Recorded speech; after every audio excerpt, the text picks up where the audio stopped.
Fool me once, shame on you. Fool me twice, shame on me. Fool me 3 times, it's twice as much shame on me. I cannot believe I allowed you to fool me again. Should definitely learned from the first time not to be fooled. Fool me 4 times, shame back on you. Actually, you are picking on a vulnerable man. Something has obviously gone wrong with me. Fool me 5 times, shame on me again. I mean, I'm vulnerable, but at some point you have to take some personal responsibility for crying out loud.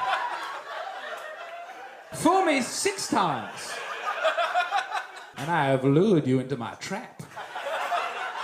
Pretending to be a fool 6 consecutive times to give you a false sense of security, only to flip it. And now you are the fool, and you have the shame. Fool me 7 times, you saw through my trick. But there's no shame, because I'm getting fooled by the best. TBTL. Hey, Johnny. Oh, hi, Danny. What's wrong with Mark? He's cranky today. All right, let's toss the ball around. I'm a man of few words. But those words will count, and so will my actions. Sooner or later, gentlemen, you will eat your words. You can't be that overly confident, really. Never, baby, never. You might eat that mic. Shh. I get it. I know who you are. It's been explained to me. I'm into it. Let's talk. All right, hello, good morning, and welcome everyone to a Monday edition of TBTL, the show that just might be too beautiful to live. Kittens, inspired by kittens. My name's Luke Burbank. I am your host. You're still doing a podcast?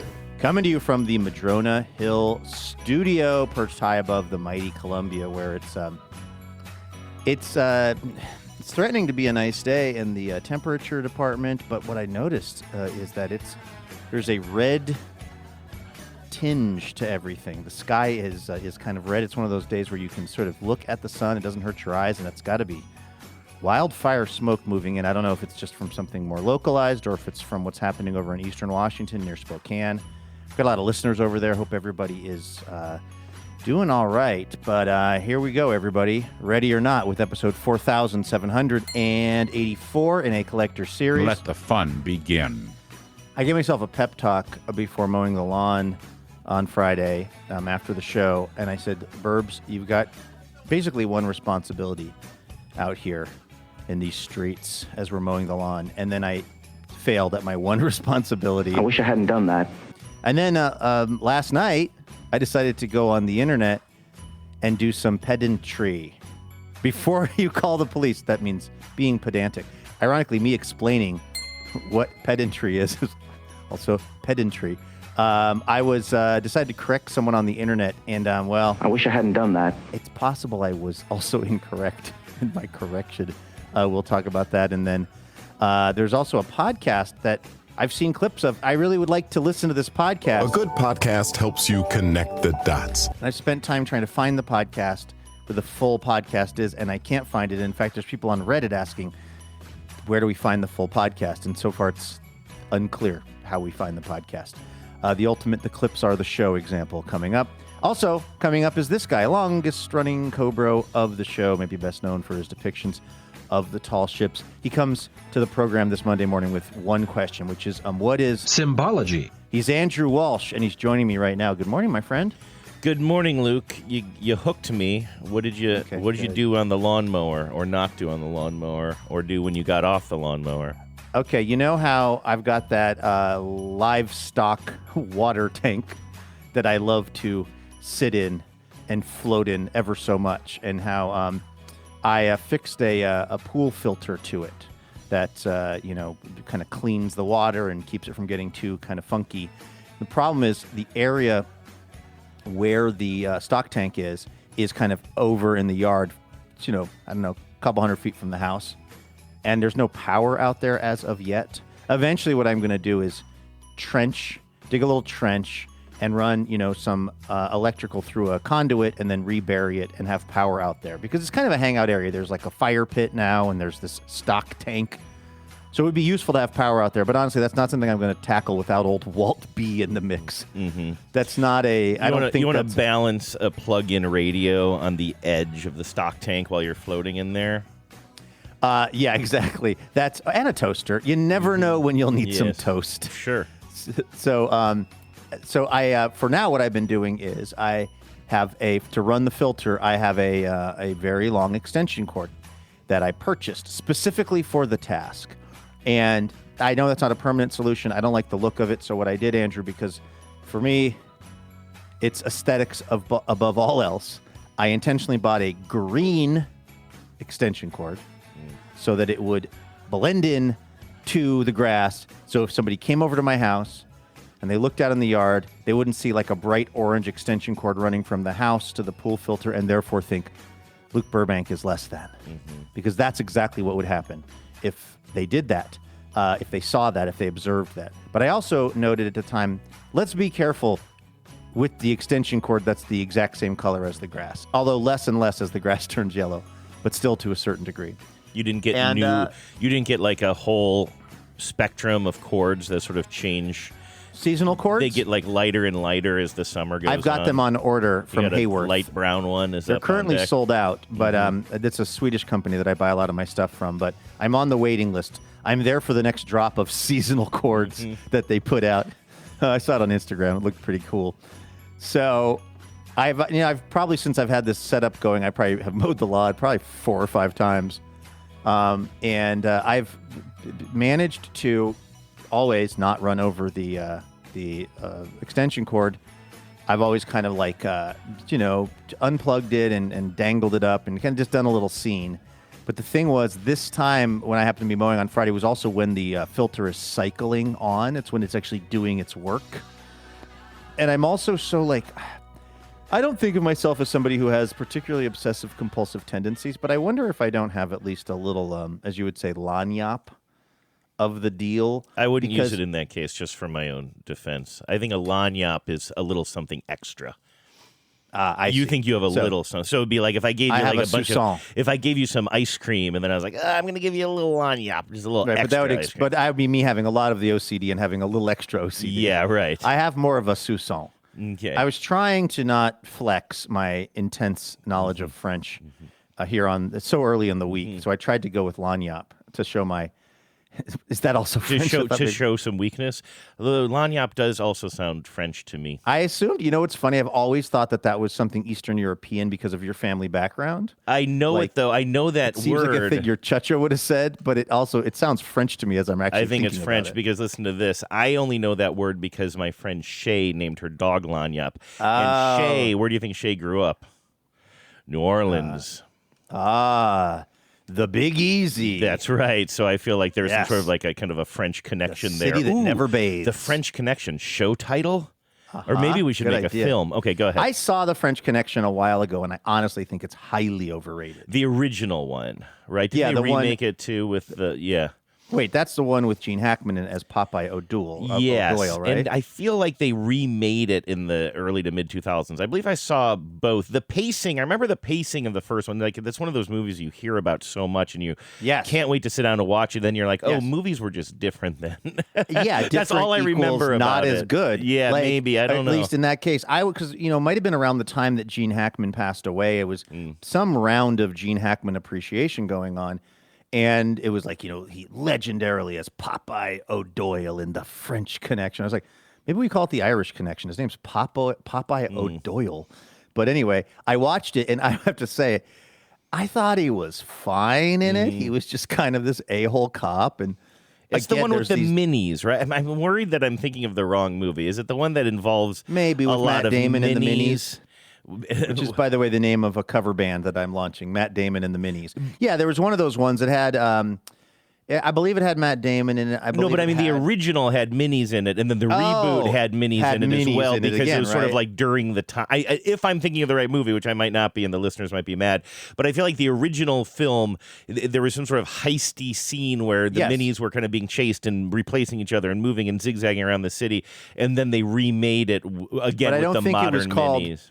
I don't think but I don't think it was called The French Connection because right now it's saying there's no official movie reboot of The French Connection. I think it had a different name, but that was maybe considered an homage. Or I'm confusing my original film. I don't know. I mean, I remember I remember that movie from not that long ago where they had souped up, the modern Mini Coopers and they were doing all kinds of cool driving stunts in them. It was like The French and the Furious. I think that's what they That's what it was. The French. Hey, the Italian Job. That's what I'm getting confused. The classic French Connection remake, the Italian Job.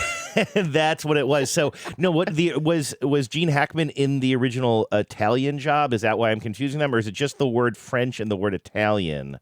So this is the deal. The Italian Job, the original film from, I want to say, the 70s or maybe the late 60s, had like these minis were a big part of the aesthetic of it. Okay. But I'm trying to see why. I guess I was just confusing. 1969 British comedy caper film, by the way. Okay, there. And then they remade that in the Yes. mid 2000s when minis were kind of popular again. And I want to say, I actually think, even though those are distinct countries and we know that, I don't think you're crazy for thinking that because the French Connection and the Italian Job they're like country name project. Yes. The French Connection, the Italian Job. One is 69. They were movies that were rebooted. One is 71. I feel like they're both heisty. I could be wrong. I may have never seen The French Connection.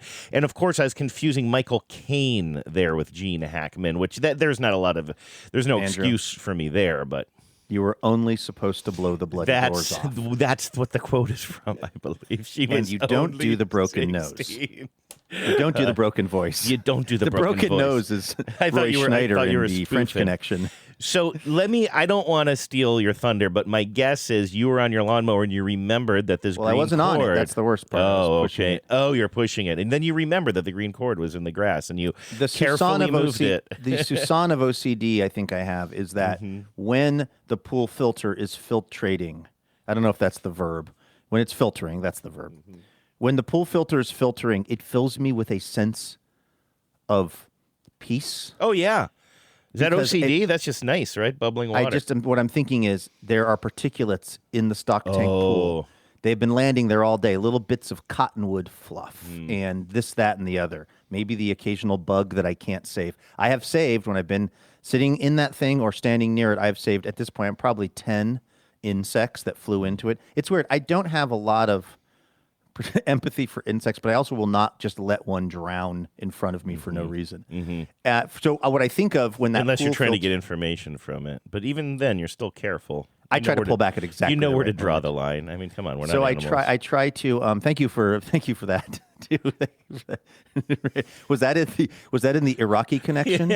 Yes, it was. And so there's something that's very calming for me about knowing that that thing is in operation because it feels like it's cleaning out the pool and therefore my soul. And so because it was in filtering mode as I was mowing the lawn, I was loath to unplug the extension cord and loop the thing up over the fence. And because I have a kind of a whatever you want to call it, fence around the whole fire pit / pool area.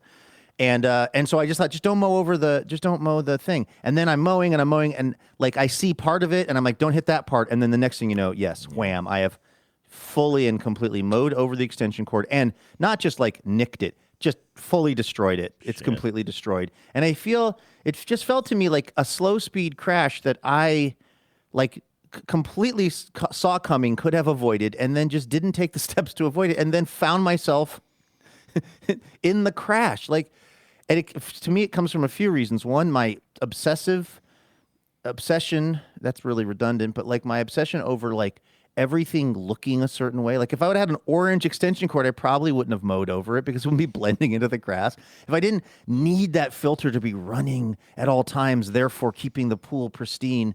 And again, I'm using the pool very loosely here. The metal tank that I bought at Tractor Supply.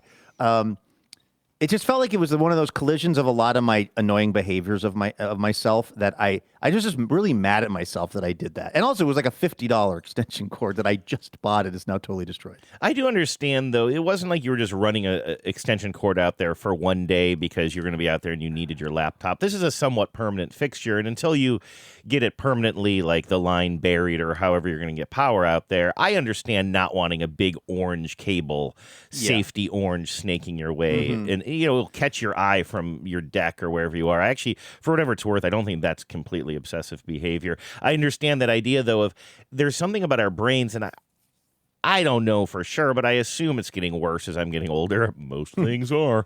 Rare instances of these things getting better. You know what, Luke? Whatever it is. I'm getting sharper. Every day I wake up a little bit sharper.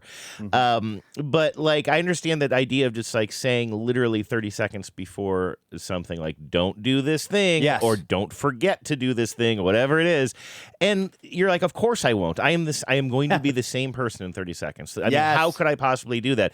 But then the next thing you know, you're like listening to your podcast, or you're not. Even worse, your brain just goes somewhere else. And of course, you've totally forgotten about it. And you just like, how was I that close to remembering or not remembering to do something, and then not or doing it? There you go. Put that on a pillow. Thank you for that. Thanks for that confirmation. I appreciate that. Yeah, it was just, I told myself don't do that, and then I exactly did that. And now the problem is, now there's been zero filtration for the last. Yeah. So now I don't know what awaits over there. Nothing good. What I'm actually going to probably do is just take the opportunity to go ahead and just like empty the whole thing out, give it a good little scrub down, refill it with crystal clear water. Because it's going to be a hot week. It's going to get near to 100 on Wednesday. I bet it's going to be hot up in Seattle as well. Bet you. Yeah. Have you thought about self-filtration, by the way? Do you know about this? It's sort of a low environmental impact principle? way. It's just more of a leaving a smaller footprint. What you do is and I could see you doing this because it would be relaxing too, is you just like kind of bend over, you get a big mouthful of the water, and then you spit it through your teeth. And you let your teeth do the filtering of all this stuff. Filter up to me, sort of human centipede style. Well, that's. I just become. I actually have some literature on that as well. I bet you there are some websites dedicated to this exact. We used to have a guy doing this in the comment section of Stickam. You know what? Say what you want. It really cleans you out, and that's for darn sure. Just make sure you've got the intake and the outflow going in the right direction. Either is fine, but you just want to know. You got to work your way up to the reverse flow. That's not day one. Oh, God. You want to hear about... No. Well. Yes, you want I to hear do. What that sound makes me want to hear about. I realize, this is exactly what I talk about on Spotless, which we'll be posting later today, too. But I have a vacuum in my sights that I think I'm going to buy. I told you I went, because I have like one of those Dyson vacuums that I really like. Actually, I have two of them now. One that's pretty old, but I held on to it, and I'm glad I did because I can kind of rotate them in and out as needed, which is more necessary now that we have a dog, and there's just like, I try to keep one vacuum upstairs, whatever. This is all boring. But I have one of those Dyson stick vacuums that you can use to vacuum your rug or whatever, but then also you can just put on a small attachment and take it out. And I was telling you, I was cleaning the inside of my car out really well the other day, and I had like 3 vacuums out there, right? The shop vac for the big stuff, my Dyson for more crevices and stuff, and then I had like my extraction cleaner that shoots the water out. Let me just take this to an even more specific place. But when you're talking about your Dyson for crevices, you don't have the long. No, I've taken off. You've got that little narrow tapered thing on there. But even that is not quite narrow enough. And I even went online yesterday. I was looking at it. I was like, yeah, I'm not the only one with that complaint. And then Dyson sells a special like car cleaning package of just attachments you can attach to that canister vacuum, if you can picture it, but it's still just like too big and clunky, and for like $80 I can buy their attachment package, which I think I have all of the stuff in there. They're just not that well suited for car cleaning. I mean, very few things are. Oh, actually, I have something to tell you that is going to make you feel good. Finally, some verification of a belief system that you have. But, boy, I'm really stealing from Spotless today, though. But you guys should listen to it because Hannah's delightful. Consider this consider this a lagniappe. That's literally what I was. Consider this a Sousson. But anyway, so I of course, I have all these vacuums outside just to do one job, and none of them are kind of great. And then I'm like, what I want is I know they make these very small little hand handheld vacuums now. We actually have one in our kitchen that is kind of a little budget one. I think Genevieve bought somewhere. But you can buy a relatively decent vacuum cleaner that is a USB charge, and it's about the size of a flashlight, like a big flashlight, right? And I found one that is not only a vacuum cleaner, but you put the attachment on the other end, and it's also a little compressed air blower, right? Because when you're vacuuming something, air has to go, you know what I mean? It just makes sense. You talk about using both ends of something. And so I think I'm going to buy this. And it's about $80 or something, about the cost of the attachments for the Dyson. And then imagine this, Luke, I just keep it in the car. Like, I just keep it in the car all the time. It's a little vacuum. I can charge in the car because it's USB-C. I think it's called Hoto, H-O-T-O. I'm looking at it right now. 4-in-1 cordless handheld vacuum Is cleaner. that the brand? H-O-T-O? Hoto, yeah, you're right. Yeah, that's my baby. Hoto. Hold the vacuum. I'm very excited about that. I like this design. Now, here's where I'm really dipping too much into spotless territory, but it didn't occur to me how happy you would be to hear this. In fact, I'm literally sorry, Hannah. I'm going to open up my spotless notes here and tell you the place, handsome design as well. The place I found this vacuum, Luke, this Hoto, was in Motor Trend magazine, which is kind of I don't know, I'm just kind of like a Motor Trend guy. No, I wanted to know like what are the best car vacuums, and so I found one of those articles as best car vacuums for 2026, and it's a little wire cutty or whatever, but it's Motor Trend. But sometimes I think Wirecutter is the perfect example, or like the ideal example of this kind of like testing journalism, or like consumer journalism or whatever. But then you also have just all the laziest kind of low-end money-grubbing versions of these lists that are just like, here's a list of things you can buy on Amazon. I think we've even talked about that on the show before. I think I have a couple things real quick. Why does it make me so happy to know that Motor Trend still exists? Yeah, right? Never read an issue of Motor Trend in my life. And you'll be happy to hear that it's not a bull. And and that's what I'm saying. The list itself is actually good. Useful. You know why I know it's good? Because you know what the number one thing they recommend is, Luke? What do you think? This is your Subway take. I'm going to give you a moment to remember your Subway take. What do you think they recommend as the best vacuum to vacuum your car with? The one at the motorized, mechanized car wash. Absolutely. And that's how you know they're not just like linking to things. Right, because they can't sell you them. that. Yeah. They can't get a not whatever you call that, they can't get money from the car washes of America. So this article actually has it's written by, it looks like, Matt Crisera, and so it's a real person writing this, not just like some sort of bot type of thing.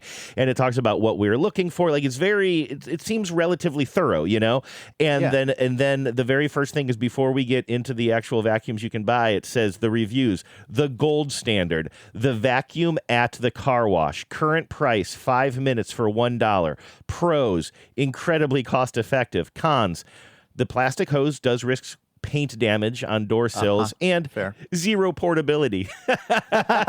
Portability score. But then, but it goes on to just say, hey, listen, like, you're not going to get a better deal for this, and it does a really good job. You'd have to like vacuum your car. I can't find the line on the article here on the fly, but basically there's some line about like how much you'd have to use your new vacuum cleaner in your car to make it as worthwhile as just going to the car wash and using their like $1 for 5 minute dealio. I love that affirmation. I also love this device because what I can see here, and I think what your theory maybe is also, although you're kind of a completist on these matters, is if you have this living in the car, maybe then it's easier to just do a little spot vacuuming / blowing / whatever you need. Because last week you were talking about how your car is very, very, very clean after you've like taken a half of a Saturday to do this, and then it just degrades until it's like really in bad shape, and then you bring it back to like pristine.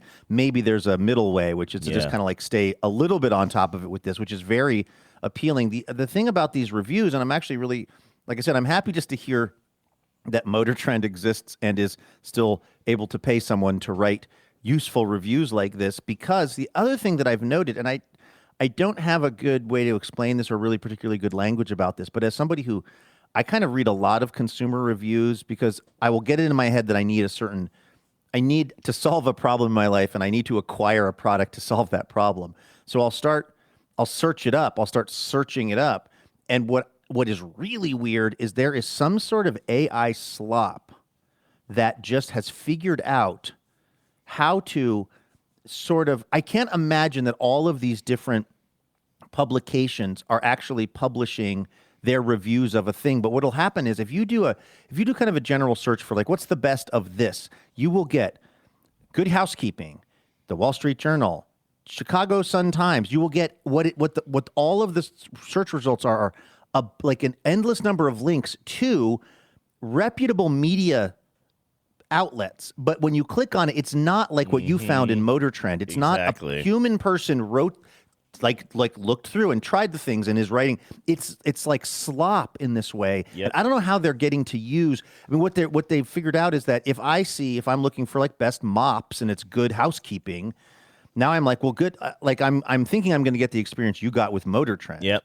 But I'm not, and I don't know if Good Housekeeping is just like allowed, if somebody paid them a couple $1,000 to use their name for purposes. But those things are like really annoying. That's why I find myself at Wirecutter so often, because it is with the New York Times, so I know that they like actually are, got real people trying real stuff. But that version of the consumer review internet universe is very strange to me. How they've just ripped off all of these major media properties like handles. Yeah, and remember one time you and I were just like clicking around some local newspaper. I can't remember exactly why, and I clicked on one that seemed promising, and it was just like, it was so unbelievably depressing. I mean, there's something about the layout of these cheap ass articles, for lack of a better word, that is just like, so you can't tell what is the whole thing is basically an ad, but it still has ads inserted in it, so you can't tell what is an ad, what isn't an ad, and it's just like garbage thrown up on the screen, and each one of them is just like, it's not very helpful. It's just a list of the top 5 to 10 things listed on Amazon that links back to Amazon.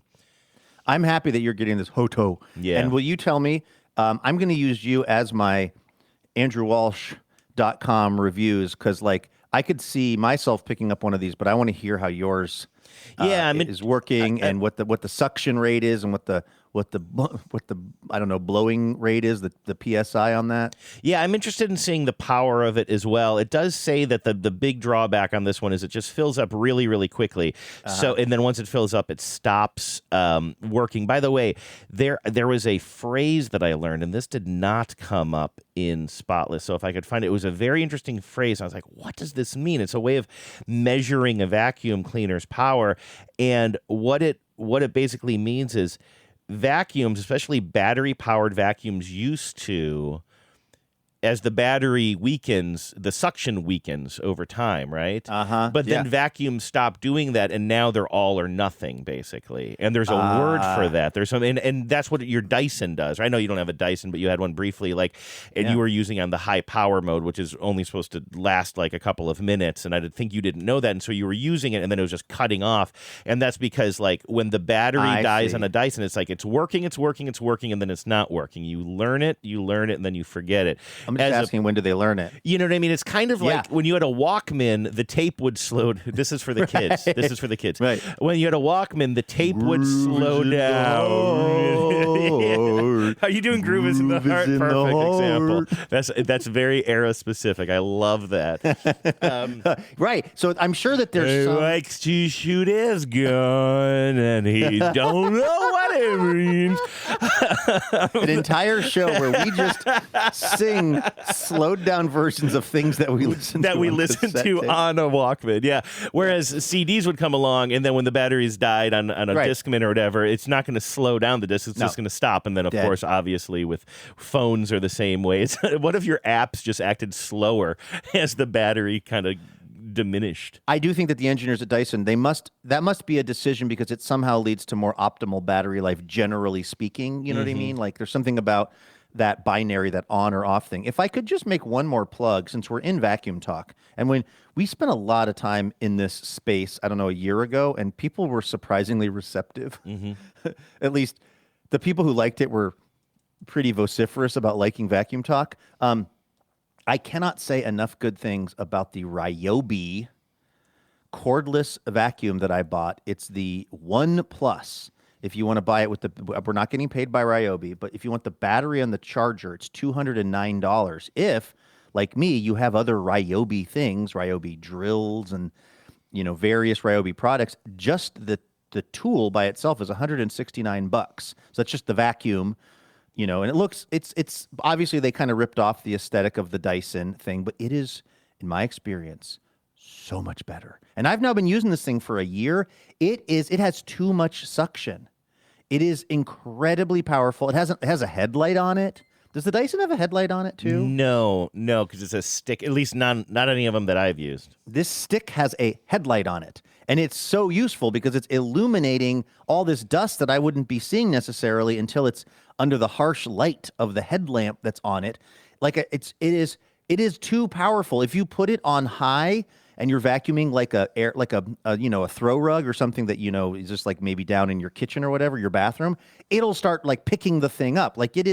It has so much suction. It is just absolutely great. I have had nothing but a good experience with this thing. So if somebody's in the market, and it's so much cheaper, those Dysons are still going for like what, $400 depending on which one you're buying. They're pretty expensive, yeah. And to me, back to EIA, everything is aesthetic. The Ryobi is in the kind of Ryobi colors, which are sort of like a day glow green, almost like a sort of commercial. Like we're out here working, we've got these vests on so that the cars don't hit us. Very high vis. There you go, high visibility green. Is that my favorite color? Not necessarily, but it is consistent across all of the Ryobi tools. I have multiple. I have a driver. That's when you've moved out of just like screwdriver territory or drill territory when you start calling it a driver. Because it does it all.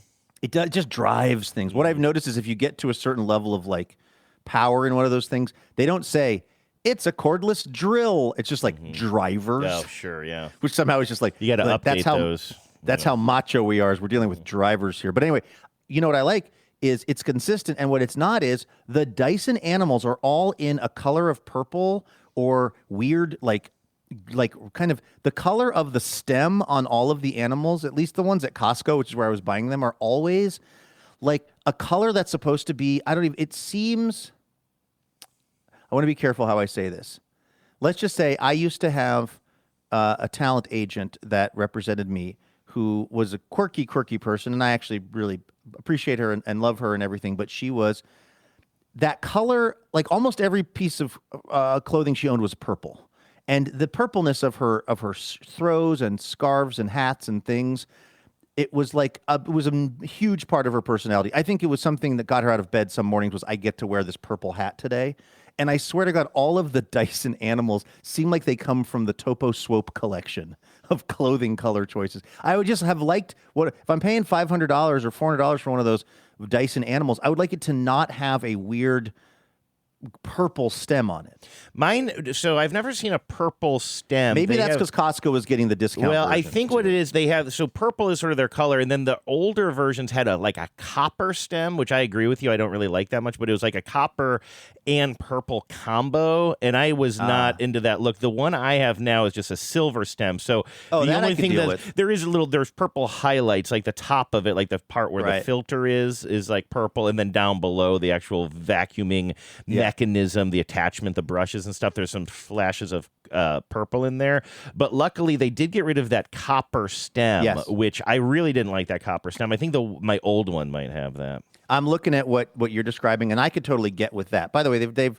because I know we used to have a listener that worked at Dyson. I don't want to be so. Oh yeah. I don't want to sound like I'm ragging on them too much. This is down to $319 now. The Dyson's most powerful V8 ever, the Root Cyclone separation system in the V8 Cyclone, and it comes in like that gray you're describing, which I can totally get down with. Which I mean, but I'm not, the Dysons have worked for me, and there's a pretty real possibility if I replace one of these things at some point, I'll get another one. In fact, we have two for a reason, and as one was starting to flag a little bit, we wanted a new one, and so we went back to Dyson. But I'm not in the bag for Dyson, no offense to that listener. Like, I like these vacuums, but I also hate those hand dryers that are called air blades or whatever. They gotta stick your hands in. Didn't we kind of get a little bit, because I think we insulted maybe somebody who had there was a study on that account or something. There was a study that found that those things, or at least there was, I guess, maybe some speculation that those things were spreading more germs around because flying around. They just blast your wet hands with air that seems to be going in every direction.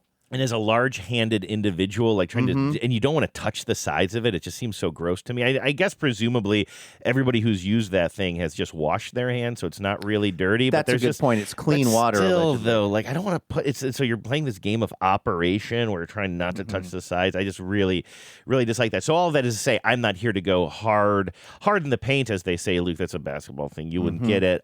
For Dyson, calling my shot. But having said that, I do think they're getting better. Oh, and I was going to say that I think that to you, maybe to your point, I don't know how the Ryobis go, but like it does seem like bullshit that we have to spend this much money on things that just like seem so non-permanent right out of the box. I know we've talked about this before, but like the family vacuum that I grew up with, and I found a relatively cute photo of me with it, using it as like a little kid recently, was this heavy ass Kirby vacuum. And I mean, you want to talk about a headlamp on the front of this thing. It had like an actual Oldsmobile headlight, I think. I mean, it looked like the semi-truck in Maximum Overdrive as it hunts down Emilio Estevez. I swear this is the vacuum that won the war. Like it is a tank. Like it was just Rosie the Riveter worked on it. We can do it. Exactly. Like, I mean, it was so heavy, Luke. And this thing, you know, my parents probably got it in the 60s and I was still using it into the 90s, you know, because things just lasted. And there is something, I mean, just from, again, all kidding aside about your environmental footprint, but it does just feel like, oh God, I'm going to spend, you know, $800 up to like what, $600. I don't know like what the nicest one is, but you can put down a lot of money on something that you're unpacking it. And you can probably guess that part of your mind is already thinking about the next one you'll buy in 5 to 10 years, you know? Right. It seems like there is this, and it's obviously really lousy for the environment. It's lousy for probably our souls, but there's this, and in fact, I engaged in this, if we can extend vacuum talk for a moment, because when I was trying to find, after I was tired of paying too much for these Dysons, I then, because Becca kind of had been researching it, there was this basically more like a single-use version called, I want to call it a Temu, but it's not. That's just the Chinese brand that makes a bunch of crappy stuff. Something close to that was like $100 and something. And she had bought one for her mom and it was working well. And my thought was, I'll buy a couple of those. And then even if they burn out and die early, then I'll just replace them and I'll still have saved money over the Dyson. Those things did, in fact, burn out and die pretty quickly and were not very effective. You kind of get what you paid for. But it's like if you're paying $400 or something, you would hope that it wouldn't be one of those planned like things that you're going to buy. $400 for a vacuum cleaner of any kind seems like a lot of money to me. And it seems like it should be an investment for the future of this family. It should be, you know, Adelaide's grandchildren should be getting this Dyson animal someday, in the way that my parents in their basement still somewhere have the canister vacuum that was, I want to say, I think it was a Eureka. And I'm pretty sure it was, if not the 1960s, the 1950s. And I used to carry this canister vacuum around. My job, one of my jobs for doing chores was vacuum the basement. This was the vacuum for vacuuming the basement. It was a big canister with a big long hose on it. Stuff was always getting stuck in the area that where the hose met the canister. You'd like take that thing off and you'd find a couple pieces of wood that had like that had they created a cross and then that created a cross that was now catching else. lint and other things, you know, like.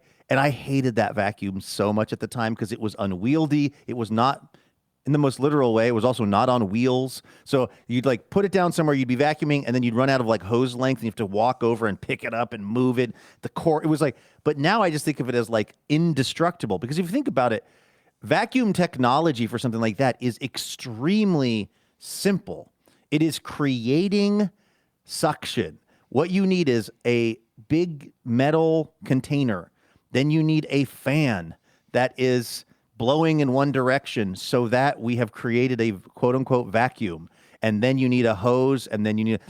there's not that much that can really break on it, I guess the motor or something. But like, I think my parents... I don't know if my dad is still actively using it, but I know they still have it, and I would be unsurprised to find that my dad, on occasion, vacuums parts of their house with the canister vacuum that I was using as an 8-year-old.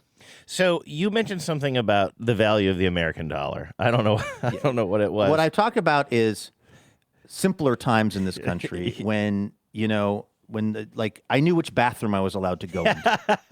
That's you, one of the main things I want to try to talk about on today's episode. You simply feel like America at one point was great, to use your I subscribe to a magazine called Reminiscence. Okay.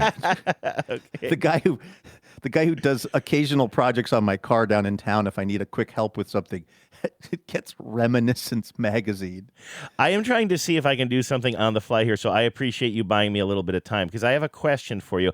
I wasn't going to bring this up. Well, I mean, am I being honest with myself when I say that? Because I obviously took a photo of this thing in the moment because I was like, maybe this is something I can get other people's opinions on. But then I was like, I don't know, like talking about money. I think I have a thing. This has come up before on the show. Like, I really don't want to sound like cheap, right? Like, I just think that, and there's just I don't know, like ever since I was a kid, like the idea of like complaining about the price of popcorn at the movies or food at an amusement park or airport prices or whatever, like it all just seemed like, yeah, that's how they get you. Like, let's move on. Like, I'm just like so not interested in complaining about how far a dollar goes, sort of. Yet I keep bringing it up on this show, and I want to say, like, I'm fine. Like, as I set up this story, like, this didn't ruin my day or anything, but I was kind of surprised at the cost of something. But then I was seriously wondering if I should be surprised at the cost of something. So I was driving the other day. And that's kind of relevant. I actually, that's right. I was waiting for Genevieve to get home, and I had a whole bunch of errands to do. And Genevieve got home with the car a little bit later than I expected, so I like kind of had this like kind of almost feeling of like backlog of my day. And I had to go to the grocery store. I had to do all these things. And in my running around, I realized, I hadn't eaten yet. I think I maybe started my errands around 4:30, and I realized, I haven't even eaten any lunch or anything today. So I need a little snack, but I don't want like a big meal that's going to have me riding low in the water, as I think you say, that I try to say sometimes, if I'm not messing up that idiom. But in fact, usually in a case like this, I'd go for something cold or something like, I don't know, like maybe a little mini sandwich at Jersey Mike's or something like that. But I was driving down Aurora and I saw that KFC, that I know that does not sound like a light lunch, that is... It's on Aurora, Luke. It's kind of 135th, maybe you can picture it. It's like a smallish little KFC. I pass it all the time. I'm never in the mood for KFC, like especially like just for I know lunch. the one. Yes. Yeah, it's like a small across little from guy. the donut shop. Yeah, is around Krispy Kreme. Is that around that same area? Well, I think if we're thinking of the one, it's just a little bit north of Sprouts, right? Yeah, exactly. My They're friend almost Linda connected. Shea's dad, Sam Shea, used to own the donut shop across the street from what would become the KFC. That's I my see. locator Okay. for that. Anyway, Gotcha. So anyway, it's a small little place. I just like, if I'm going to get like fried chicken or something, like on the rare occasion that I would, it would be more like we're bringing this home in a bucket for dinner or something like that. Like, I'm not going to get fried chicken for lunch. It just doesn't sit well with me, right? But in this particular case, I'm driving. I'm really hungry. I don't want to give myself too much time to think about it. So I'm like, what if I just go in there and just get a few like chicken fingers? I assume they have chicken fingers at KFC. And so I walk in, and the place is like, I think I already mentioned this, but you never know on Aurora, but it's pretty clean. It's not like it's not like that Subway sandwich shop that I would sometimes go to on Aurora that just felt like the end times. It's like a clean little establishment, pretty empty, one person waiting on an order, some very young people behind the counter who, just... It was a little bit hard to communicate with them. I don't know if it was a language thing or an energy thing or what it was, but they were friendly enough. But I guess part of my thing here is I'm kind of, and this is wrong. I'm not trying to make other people feel bad about their decisions, but I guess there's part of me too that just feels a little bit, I don't know, like I'm going into this fried chicken shop because I just want a small snack in the middle of running errands or something. Like, part of me is like, did I make the right decision here? Am I going to feel like a big greasy slug coming out of this place or whatever? So I go in and I'm looking. I'm like, oh yeah, they do have chicken tenders. That's good, but they all come with meals, right? And that means they're going to come with like some sort of like big fries or something. I definitely don't want any part of that. So I sort of order a little bit off menu. I'm just like, I just want 4 chicken fingers. I want nothing one tendy, else. and I want you to feed it to me across the counter. I'm like, do you have chicken fingers? Okay, I want you to remove the crust, take the crust, turn it into bread, put salami on the bread. Dig it out a little bit for me. Yeah. No, so I look at the chicken fingers, and they're not like the huge, like kind of big flat chicken tenders that are like a whole chicken breast or something like that. They're actual chicken fingers, like kind of finger foodie things. So I'm like, can I just get 4 of those just a la carte? Like no fries, no drink. Like I just drink. Well, that was a whole thing too. I ordered a drink there. I'm like, can I get the meal, but I don't want the fries or anything. I just want the tenders, and I'll take a drink and just charge me whatever. And then they're like, okay, what kind of drink? And then I'm like, I just want like a soda. I'm pointing to the soda fountain that I can operate myself because, in the back of my head, I'm going to get a small drink and I'm going to make I'm going to mix it all up. I'm going to get what you would call a graveyard, right? Yeah. And so then they're like, oh, that one isn't working. And they're like, we have to get the soda for you. And then I'm just like staring at their soda machine behind the counter. And I literally can't make up my mind. And I'm just kind of like, I don't even know if I want to be in here right now. I don't think I made the right choice. I'm like, you know what? No drink. Like just 4 chicken tenders. That's it. Whatever. So that's my whole story. I didn't need to tell you all of that. Dipping sauce? Oh, yeah. They did give it to me without a dipping sauce. And I asked for some barbecue sauce and they gave me plenty of that. So the service was actually good. I think they were just like very young teenagers who probably didn't want to be spending their what would have been late Friday afternoon or was it early Saturday? Anyway. Last place they want to be. Exactly. But, they were fine. But anyway, all that is to say 4 chicken fingers. And I know that is like the size of these things can sort of. Here, wait. Well, that was the whole point. I was stalling because I wanted to show you the image of this. Can I make this work on Riverside? There. Oh, yeah. Wait, these are your actual tendies. You can see those tendies. With the receipt. The receipt is there. You can't read the receipt, hopefully. Are you submitting this to TBTB? Was this a work lunch? Hey, it is now. It's created content. Actually, you're right. This receipt is there for scale. You can, it is for scale. So you see that they're not like skimpy or anything, and they're very well breaded, but it's mostly breading. They look like Ents. Yes, a little bit. They They're look like they kind should of come to life and defend the hobbits. They're kind of naughty, right? Not like, not like a naughty body. Ribbit. They have who's this naughty chicken finger? I really need to get the sexy ribbit imported into this sound system. Anyway, keep going. Anyway, I kind of don't like this photo because it sort of makes the chicken look like there's more chicken there than there actually is. But you can see the receipt. Whatever. You're an adult. Yeah. How much do you think that costs? And honestly, after all this setup, I feel like I'm gonna this. I guess I'll make this the show pick today. Sorry, everybody. Absolutely. Okay. Let me handle this kind of in sections. Okay. So, I feel like 4 chicken tenders, a la carte. In my mind, it should be $4.99. I feel like KFC should be running a Colonel's special, 4 chicken tenders for just $4.99, because that seems like it used to be. It feels like it used to be, and it's probably not good, but sort of a race to the bottom in fast food to always try to like have this new, whether it was the McDonald's value meal or something like it. And I've said this a million times. For a long, long time, for maybe 20 to 30 years of my life, the Jumbo Jack at Jack in the Box was 99 cents. It was always 99 cents. You've always been here, Mr. Burbank. And so, in my mind, it should be $4.99. Now, I know that everything is more expensive than it used to be. So now I'm saying, I guess I would expect to pay $8.99, which seems like a lot of money to me. $8.99 for 4 tendies. That's, I guess, where I would put it, adjusting for the fact that every time I buy something like this, it's more expensive than I thought it was going to be. How much was it? Oh, and before I tell you how much it was, I was just thinking, I think for folks who can't see this photo, it's the equivalent amount of food probably of around, I would say, at tops a 10-piece chicken nugget. Based on what you're seeing, would you agree with that? If you were to cut these things up, you might get 10 McDonald's chicken nuggets out of it. I think that's probably a good sort of comparison. And it's good. I'm going to say the quality is probably better. It does, as you said, Luke. It's got better. That naughty body, which means it's kind of like it's got a nice kind of flaky, kind of a flaky crust to it, or breading to it. It seems somehow it seems less processed than a chicken McNugget.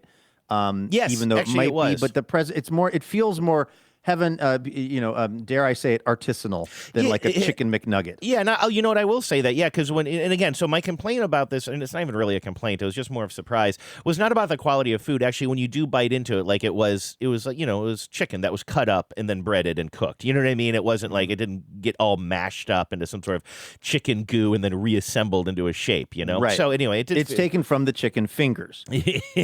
Exactly. That's what I call them that. The way that the pioneers used to eat it. Right. So anyway, I was surprised to pay $18 for these 4 chickens. Okay, so I'm glad to see that that did not disappoint. No, well, that is good. I'm glad. So that is expensive, right?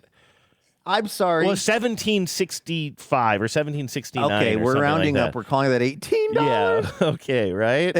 That is kind of expensive, 1, 2, 3, right? 4. That's that's almost $5 attendee. Yeah, that's what I thought when I was paying, and then I almost. I'm going to turn off the picture now. So when I went to pay, I just don't want to be that, and I did not say anything to them, and I mean certainly these kids behind the counter are not setting the prices anyway. I mean it would just be the most absurd thing to question that when you're going to pay. But there was a moment where I was like, oh wait, there's there's a mistake here. Yeah, there's no drink, there's no fries, there's nothing, just these 4 little guys, and actually it wasn't I could have probably gotten away with 3, but it wasn't the worst little thing for what I needed in that moment anyway. But the thing is, though, is there? And I'm not trying to blame the victim here, but is it possible it's one of those weird things where it's like it would have been less if you got more food? Like I was is the meal deal somehow like? I don't think so. The meal was basically I paid what looked like, as I was very quickly trying to figure out to make sure, like, oh, okay, I guess this is just what it costs. I looked back at the board at the price, and I saw that under the meal deal, basically, I paid the meal deal price if I had gotten fries and a drink, but instead I got but still, $18 for some fries with 3 tendies and a small soda doesn't seem especially great either. I don't want to, far be it from me to believe the AI overlords at all, and also now I'm being forced to agree to KFC's cookies policy, which is really let's see, I'm going to tenders. I'm wondering if is it possible? It might be regional too. So if you're going to their website, I mean, I doubt you're paying this, like where we paid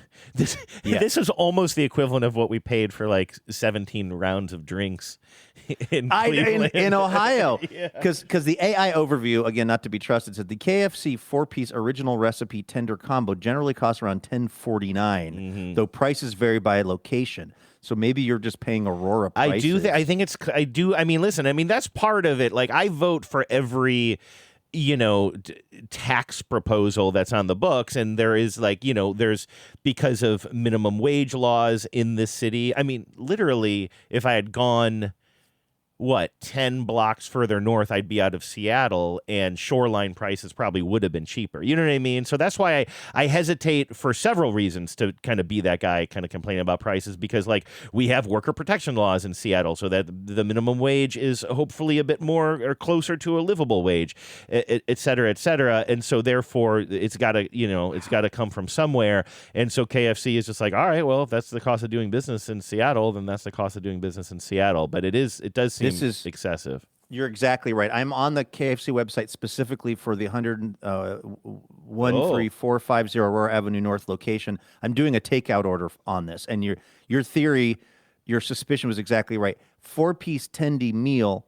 $18.49, and that's how many pieces?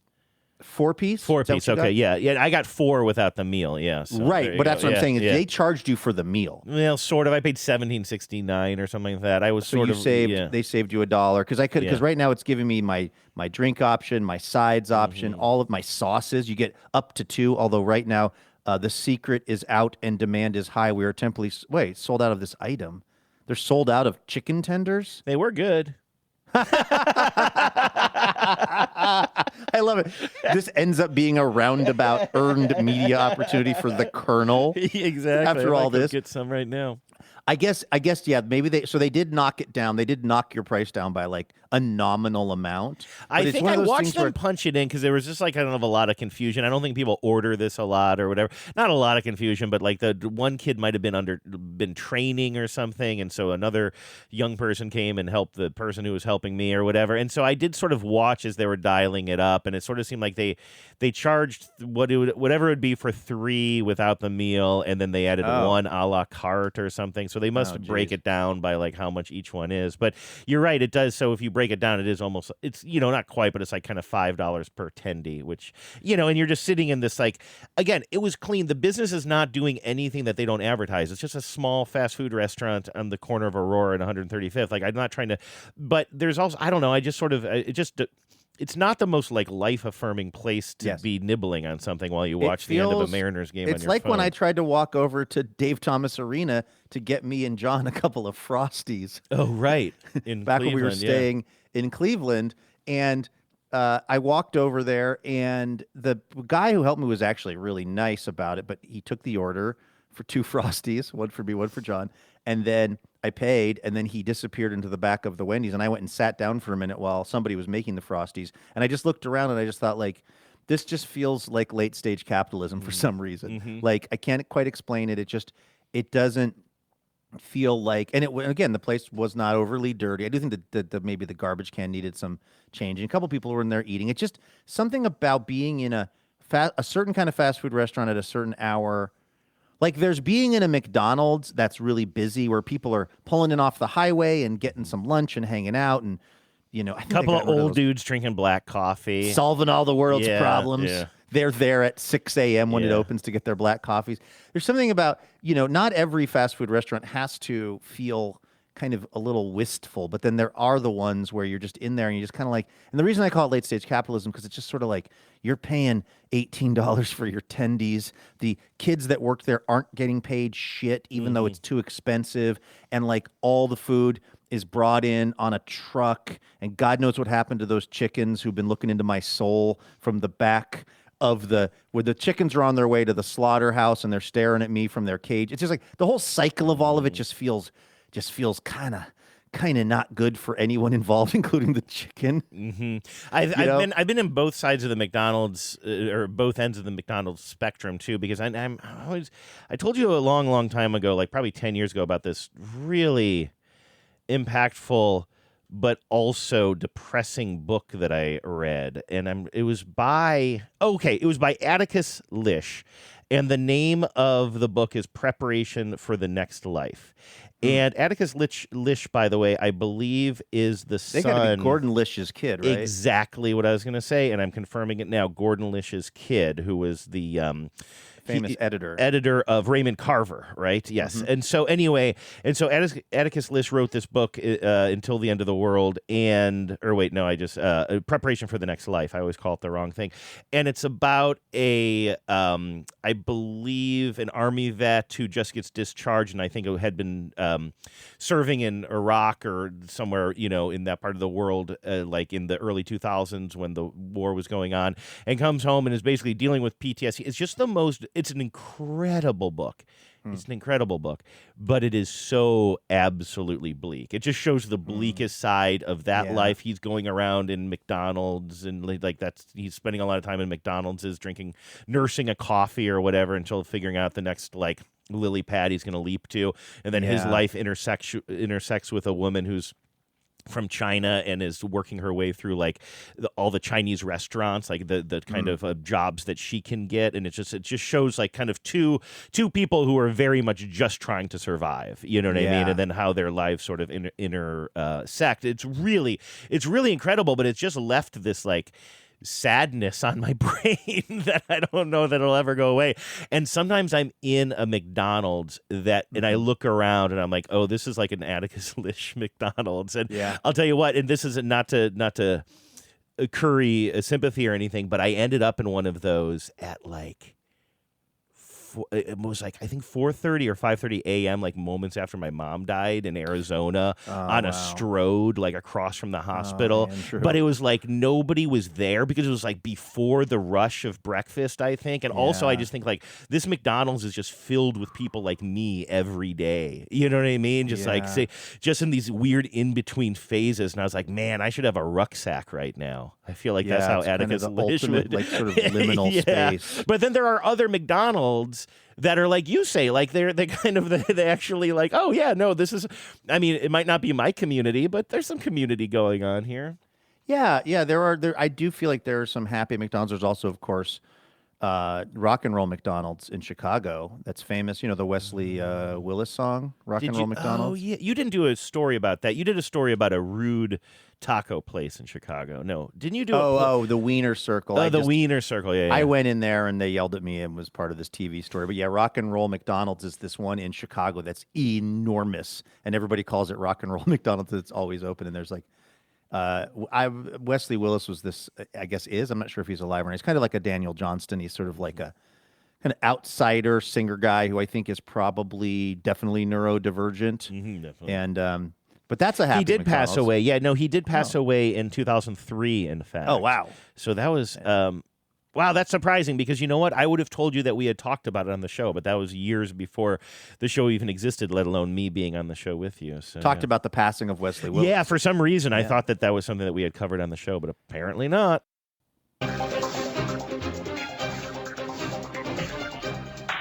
Hello and welcome to Top Story. All right, I said that there was two things recently that I wish I hadn't done that, and that was... I wish I hadn't done that. Mowing over the extension cord, and then also, I don't know, deciding to be annoying on the internet, you know, not publicly, but using my burner account on TikTok.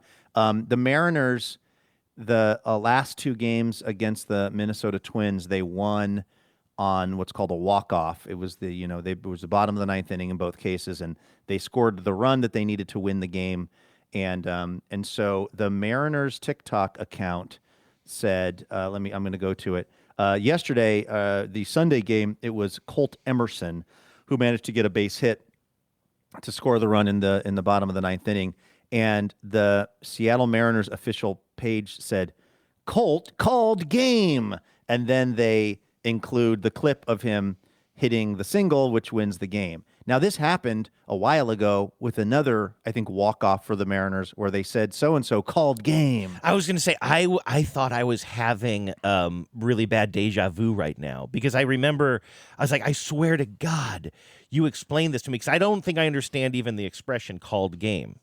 Well, I might not either, Andrew, so prepare yourself. Okay, well, it's a journey. The last time that I noted it happening, again, it was positive. The Mariners won the game, but the Seattle Mariners official account said, so-and-so calls game. And then they did the hit that was the walk-off or whatever. And I just said to you on the show, I didn't say anything on the comments. I said, like, this is incorrect because my conception of calling game is in basketball, when you're playing pickup basketball, when you are kind of like, particularly pickup basketball where you're officiating the game, as the players are also the official. So it's like, let's just say it's three people playing 3-on-3 against each other, or it's even 1-on-1. Let's just say it's 1-on-1. One of the people takes a shot that is, they're in the position where if they score another basket, they win the game. They will shoot the ball and you'd go game.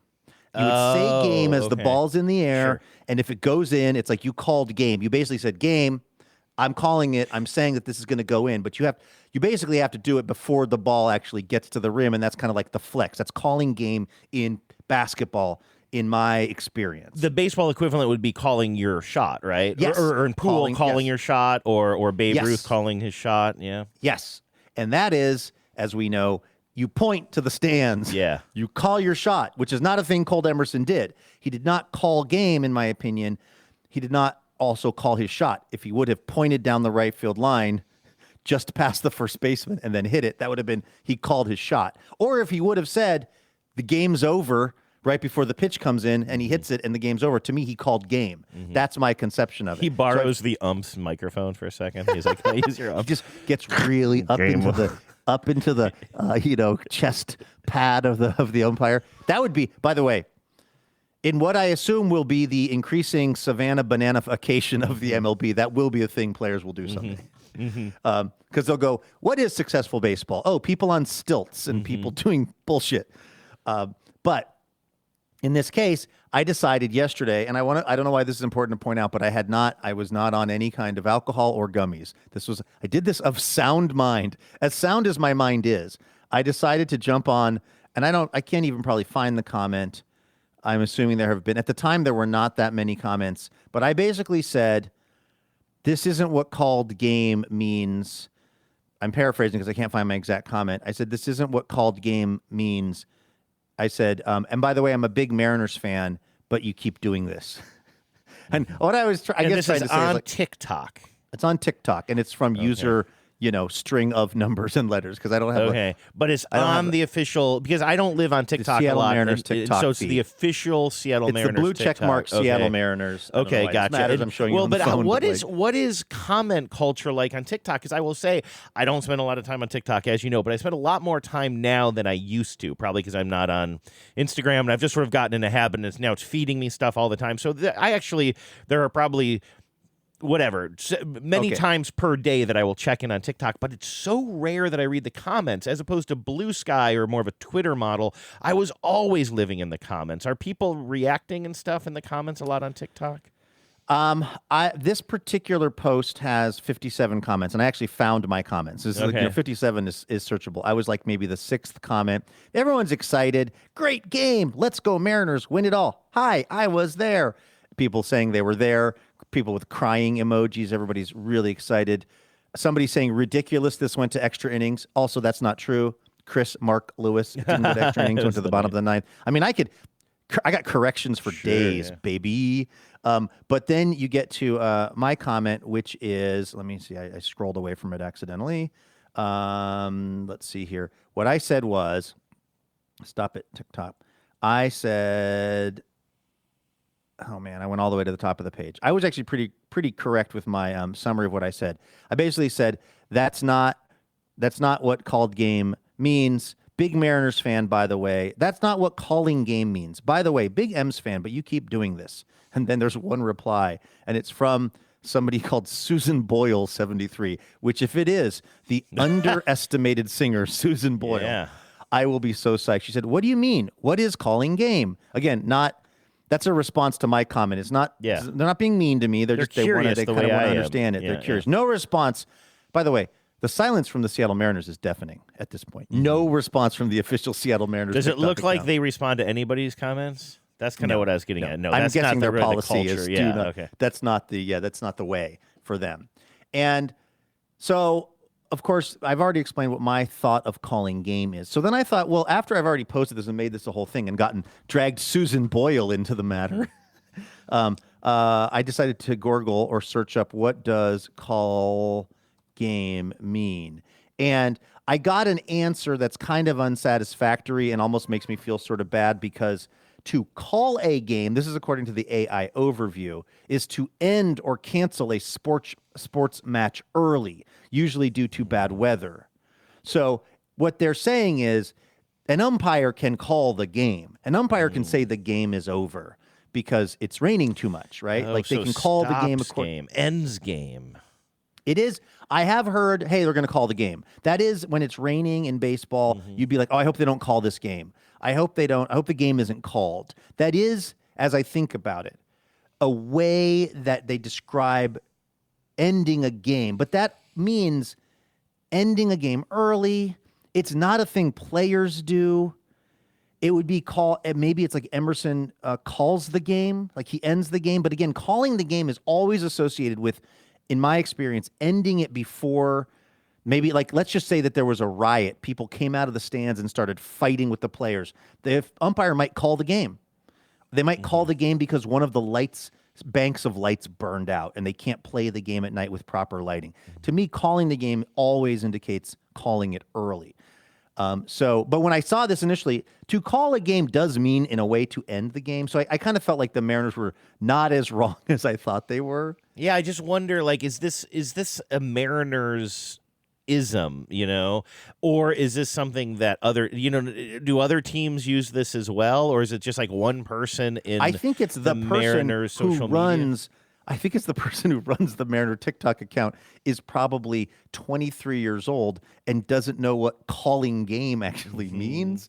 Like, again, and then it's new although I'm not seeing it online either. That's impossible. You know what I mean? No, like it could be like search it up or whatever. It could be it's a totally young person who's actually using a more of a. But obviously I'm not in a position to call this. I mean, that's the thing? Isn't it also an umpire just calling a game? It's just like, who's calling the game tonight? Oh, it's Angel Hernandez or whatever. Right. Who's actually calling this game? Or the broadcast booth. Who's calling the game? It's Aaron, No, you're right. There are a number of different ways in which calling the game is also. By the way, I believe you could even say, I don't know. You could say that the catcher called a good game in that they. As they were suggesting pitches for the pitcher to throw, you could say like, oh, he called a pretty good game there. He kind of like was, diagnosing what the next pitch should be. There's a lot of uses to it. You're totally right. Now, here's what then popped up. Maybe because I waited on the question of calling games, I then get, I don't know, maybe later in the evening. It would have been because I haven't looked at TikTok today. I get a clip from CBS Sports, which is a kid catcher. Let's say that these kids that are playing are, let's say they're like 11 and 12 years old. Maybe they're a little older. And the written on the TikTok feed is, he called his own home run. He called his own home run. And what it is a catcher cam. So I guess they're giving 12-year-old kids cameras to wear in their catcher's mask. Wait, what? Okay. Yeah, bear with me. This is a clip that CBS Sports put up on TikTok. And what it is a clip that was clearly filmed from like a catcher cam of a kid, of like a 12 or 13-year-old kid, because that's the age of the batter. And you will hear their voices. These are kids playing Little League Baseball, which occasionally, apparently, they are now rigging these kids up with cameras like they do to the Major League players. And the one kid comes up to bat. He's clearly on friendly terms with the catcher, even though the catcher's on the opposing team. And the catcher says something to the kid, and the kid who's about to bat says, oh, what, are you going to catch me? Are you going to film me hitting my home run? And then the kid, of course, hits a home run on the next pitch. And this is described as he called his own home run. So here we go. What? Yeah, I'm recording. Oh, okay. I just got some more clarity. The batter says to the kid, do you have meta glasses? Oh, okay. So they're not giving the kids cameras. Okay. The catcher's wearing meta glasses, I guess, under his catcher's mask. Okay. And the kid I'm batting kind of into that, though. I know, actually, this is kind of fun. the kid batting looks back and goes, you got meta glasses on? And the catcher says, what? Yeah, I'm recording. Actually, Andrew, well, it'd be too complicated. I could throw this up on our feed, possibly. I could throw this video up, but I didn't actually think. Well, I was thinking. What I was thinking is Cardelliniing us. I just sent Luca an image of Linda Cardellini in her umpire outfit just to get a giggle during the segment. What I think we should need to do, though, because of scheduling purposes, I was going to talk to you about this off air, is maybe make Tuesday's show the official video show of the week that we'll send out to everybody who donated during the TBTLathon. That's what we've been doing, and that's a new thing that we're doing for donors. And I'm giving you a heads up. If you're interested in that kind of thing, we'll try to do that for tomorrow, Tuesday's show. So Luke and I are just doing some behind-the-scenes practicing now. So this kid's got meta glasses on. The kid's batting, and here's what happens. What? Yeah, I'm recording. He now record this home run. He goes, I guess. Boom. Oh my God, he called it. No, he called it. Oh my God, he called it. Oh my God. Oh my God.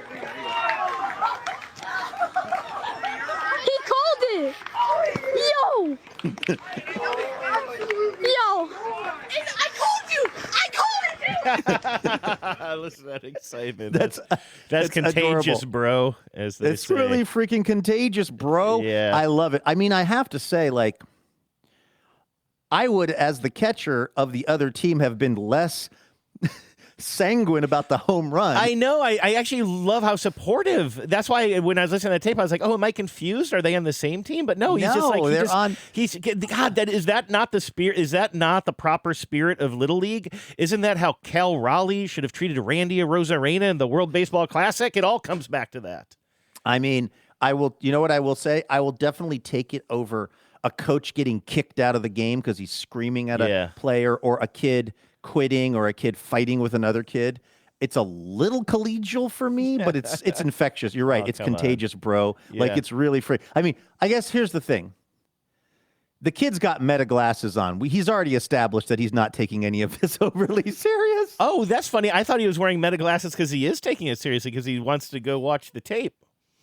Maybe, but don't you think? I mean, he's treating this as content to me more so than treating it as we gotta win, we gotta beat Domino's Pizza. Like, he's more thrilled. And again, I actually, of the various ways to be, this is my favorite way for him to be. You know what I mean? Yeah. This is fun. It might be for his kids. buddy. You know what I mean? They might actually just be friends. They happen to be on different teams. Absolutely.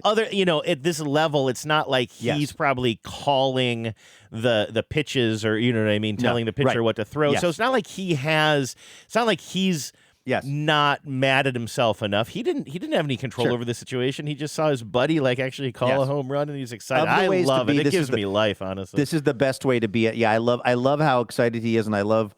Also, I'm a little surprised. This also sounds like I'm trying to nitpick, because he looks at the ump, and the ump goes like, the ump is also just kind of smiling, and they're just chatting. I'm a little surprised that the ump didn't have a problem with him wearing meta glasses, but I guess it's just how seamlessly they're integrated. You know what I mean? Maybe they just had a conversation. And I'm not saying he shouldn't be allowed to wear them, because I don't think that's any kind of a safety hazard, but I could see a world also in which the ump was like, no meta glasses allowed during the game for some reason. Yeah, but I actually we haven't gotten to that rule. Weirdly, I kind of like this application of meta glasses, like kids using it to record their actual baseball games. That's kind of fun. Yeah, I do. I think this is probably the best. Not since a TBTL cooking video has there been a better use of meta glasses that I've seen. You're right. No, this makes me happy. I'm with you. This gives me joy and makes me happy for the kids involved and the parents and the ump and everybody. And most importantly, Andrew, me, because it means that I think ultimately I'm more right than wrong about Call's game. I still think that the Seattle Mariners official TikTok feed is slightly misusing Call's game. I don't think Colt Emerson called game. I think he ended the game. I think he did a really good one. That's one they could put up. Colt Emerson does a really good one. Did a really good one. Colt, you did a really good one. I did not think he was going to get...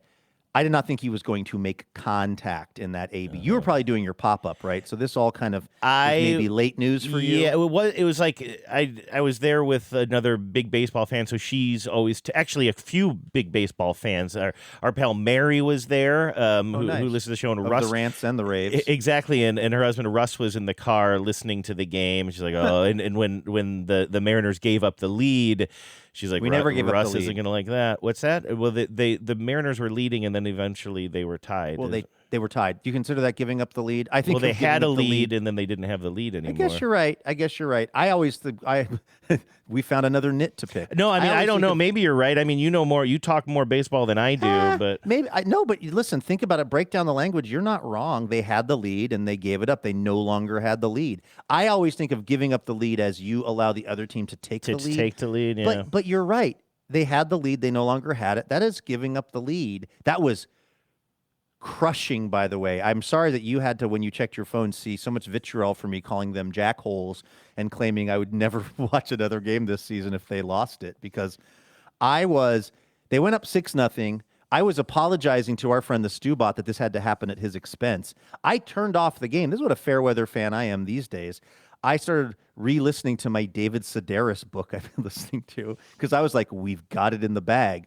I gas up my car, and then I look down at the criminals, and Stu says something like, oh, wait a minute, or oh, sorry, or oh, please hold, whatever he said. And I was like, well, there's no way it's 6-6.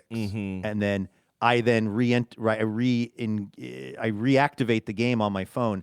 It's not only 6-6. It's 6-6 in the ninth inning. They got two guys on, and I believe no outs against Mooney. They are threatening to take the lead. They are threatening to go ahead of us. And to tell you that I was angry does not even begin to describe it. It was like all of the frustration about this season in so many different directions or so many different events with the Mariners had just been condensed into distilled rage for me. I really made the decision. I was like, I'm going to send this text and I'm going to stand by it. If they lose this game, I'm done. I'm just done with them for the season because statistically they've put themselves in a really hard position. They're like unlikely to catch up in either the the AL West or the wild card.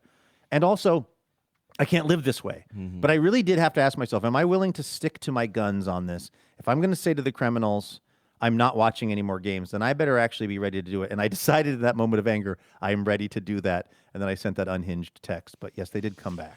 Now, and I apologize to do this for the listeners who aren't super into baseball, but let's see, we're like 1 hour and almost 20 minutes into the show now, so I think we can let things devolve a tiny bit. But I've been looking at this vacuum cleaner online. Now, what do you think of trying out this vacuum cleaner online? I assume that I assume you saw this cross your transom moments before we started recording today. Taylor Ward, now a Mariner. No. And I assume that your response to that is who did we trade for? Hoppy? Is it O'Hoppy? Oh. Our reliever O'Hoppy, and then two young relievers that I don't know. I think two young relievers that I don't know. Is Taylor Ward good? Well, Taylor Ward is good. I mean, I think hitting like I think 246. Which 7 is home runs and 30 7 home ribbies. runs. Yeah, and you know, it's a name. How old is it? Is he like 31 or 32 or something like that? I don't know the answer to that question. He's from Dayton, Ohio. He's 32 years old. God, there's going to be so many Ohio people on the Mariners. Well, that's good, right? Yeah, isn't no, Cole's from Pittsburgh, right? But it's almost Ohio. Yeah, but you had Canzone. Oh, did we just get rid of Rayleigh? Did we just trade away Rayleigh? No, I don't know. That literally might be a of dream I had.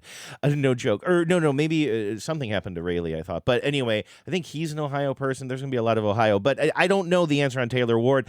I mean, I'm like you, though. I assume that our reaction is both going to be the same. It's just like, yeah, but what's he going to do in Seattle? Because Seattle has a chilling effect on hitters for some reason.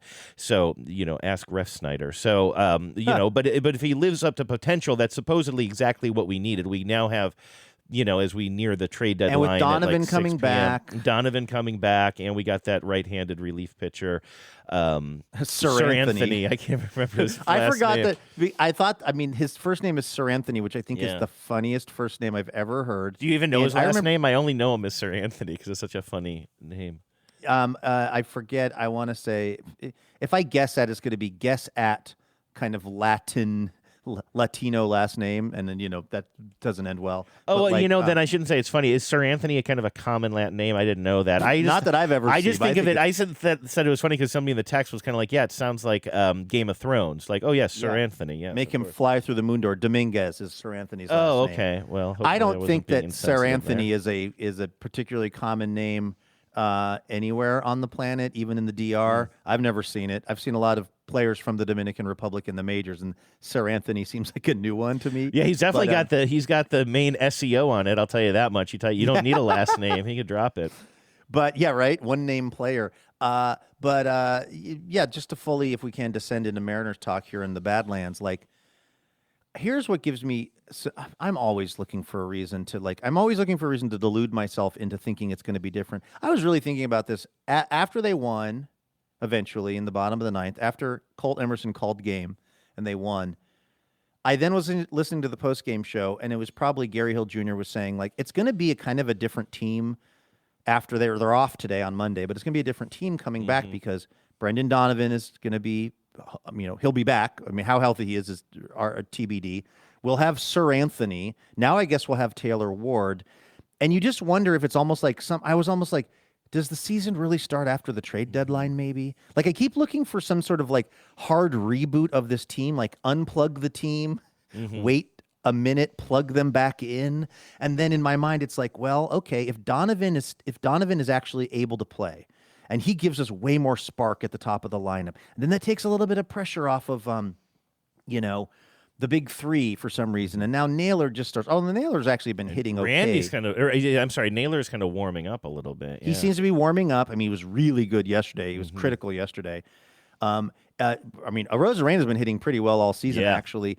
Cal hit a 3-run home run yesterday. Yeah. I keep looking for this way in which all of a sudden, like one little change somewhere suddenly just kind of like shifts the energy of the team ever so slightly to where everybody starts playing up to their potential. We start hitting on all cylinders, and suddenly it's like Cal is hitting again, and Julio is doing his late season stuff, and Nails is playing like the nailer we got at the trade deadline last year. And the bullpen, one additional arm in the bullpen changes all of that, and we don't have guys like Ferrer and Bazardo giving up 6 GD runs late in the. I literally like. I bamboozled myself into thinking that starting tomorrow, the real Mariners are here.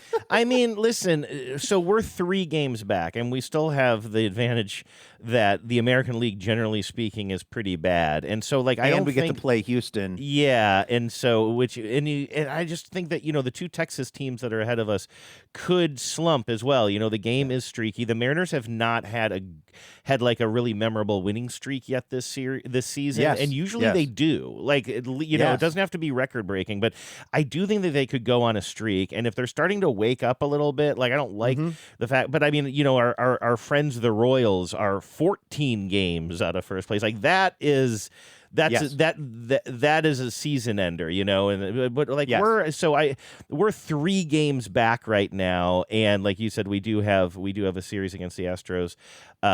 Do we have another series against Texas before the season? That I don't know. I don't know the schedule that well. In fact, I'm trying to remember Detroit's coming to town next, right? Yeah, minus Skubal. Where did Skubal end up? Like, I don't just know. A team like the Brewers or some team that kind of needed some depth or something, or a star. No, I an think ace? it was the Padres. Oh, interesting. Yeah, that's good. Of course, I have this is not my own theory, but one that I saw bouncing around the internet after the Skubal thing, which is it broke baseball, and that we'll have a lockout next year, which everyone already kind of assumed, and that when we come back from the lockout, there will be both a salary cap and a salary floor. And that essentially this is the last season. You want to talk about late stage capitalism. You want to talk about sitting in a depressing KFC. This is the last season of Major League Baseball as we know it. And I, for one, of course, from a small market team that's rarely competitive, I salute the new system, whatever it is. So in a way, I consider this maybe a ripping off of the Band-Aid, because the idea, and for people that don't know, and if you're still listening and you don't care about baseball, I salute you, because this is real in the weeds shit. We should probably you're probably just listening to fall asleep right now, so maybe we'll just keep our tones like this as Let we me go do my into best this. impression of the deep sleep sound that is. Oh, that's the one you listen to. I'll do birds. It cycles through various very, very subtle shifts in tone. Anyway, there's a guy named Tarek Skubal. He played for the Tigers. He's arguably the best pitcher in baseball, 2-time Cy Young winner. And the Detroit Tigers are not going to go to the playoffs this year, and so they are in what you would call selling mode versus buying mode. And, of course, the team that traded for him was the Los Angeles Dodgers, although they traded some magic beans. It isn't even like they gave up very much. That's the part that I don't understand about this deal, is that they did not give up a significant amount of their farm system or their active players to get Tarek Skubal. So there's 2 schools of thought on this. One is the rest of the league had the opportunity to give Detroit a better offer, and they didn't. What's wrong with the rest of the league? All the Dodgers did was do what the Dodgers do, which is like offer this thing. They rent Tarek Skubal for the rest of the season, and then because the other thing is he doesn't play for the Dodgers permanently. He just plays for them for the rest of this season, and then he's up for a renegotiation with whoever wants to pay him the most money, which will probably be the Dodgers. Right, which is one of the reasons why you probably didn't get as much as you could otherwise, especially. But so that's one school of thought is like, well, why didn't the other teams go after Skubal? And I don't know the answer to that, honestly. I don't understand why the Rays didn't. I don't understand why a lot of other teams, the Red Sox, why other teams that are either kind of hanging around the division or even barely leading their divisions didn't go, we're going to get Skubal because we want to make a push for this. Why didn't they? collusion. I thought that's where you were going with this. I don't truly believe this, but the real collusion by all teams that are not the Dodgers and Yankees, right? Because they. I believe what you're saying. I don't know that I believe this, but the conspiracy theory is that the league is letting the Dodgers gobble up all this talent so that the fans are at a breaking point and hate it so much that the fans then side with ownership in these upcoming labor negotiations, and we say, yes, we do need a salary cap, and then all the other owners can be like, see, the fans called for a salary cap because of what was going on in L.A. I believe it. You believe it? You believe in collusion? It seems complicated to me, but I mean, listen, these guys are all just rich scumbags. There's no logical explanation for why other teams didn't go harder after Tarek Skubal. And other than they probably thought, well, the Dodgers are already going to win the World Series. They're already very much the likely team to win the World Series. This is just gilding that lily. And yes, it's the from everybody who is not a Los Angeles Dodgers fan, this has just felt like the worst possible outcome and the grossest possible outcome. Uninteresting. Uninteresting. I mean, the only other, and peace and love to our colleague, John Sklarov, to me, really the only other thing that could have even rivaled it, and it would be lower on the list, it would be below this, would be if he went to the Yankees. At least the Yankees, aren't back-to-back World Series champions who are also 20 games above 500 at the moment. So, and dealing with a lot of injuries and stuff, like they don't have their star. So, it just feels grotesque to me, and it feels like this is a system that is broken and unfun, that the team that's already the best gets to go out and just pluck. You know what their rotation is? It's completely insane.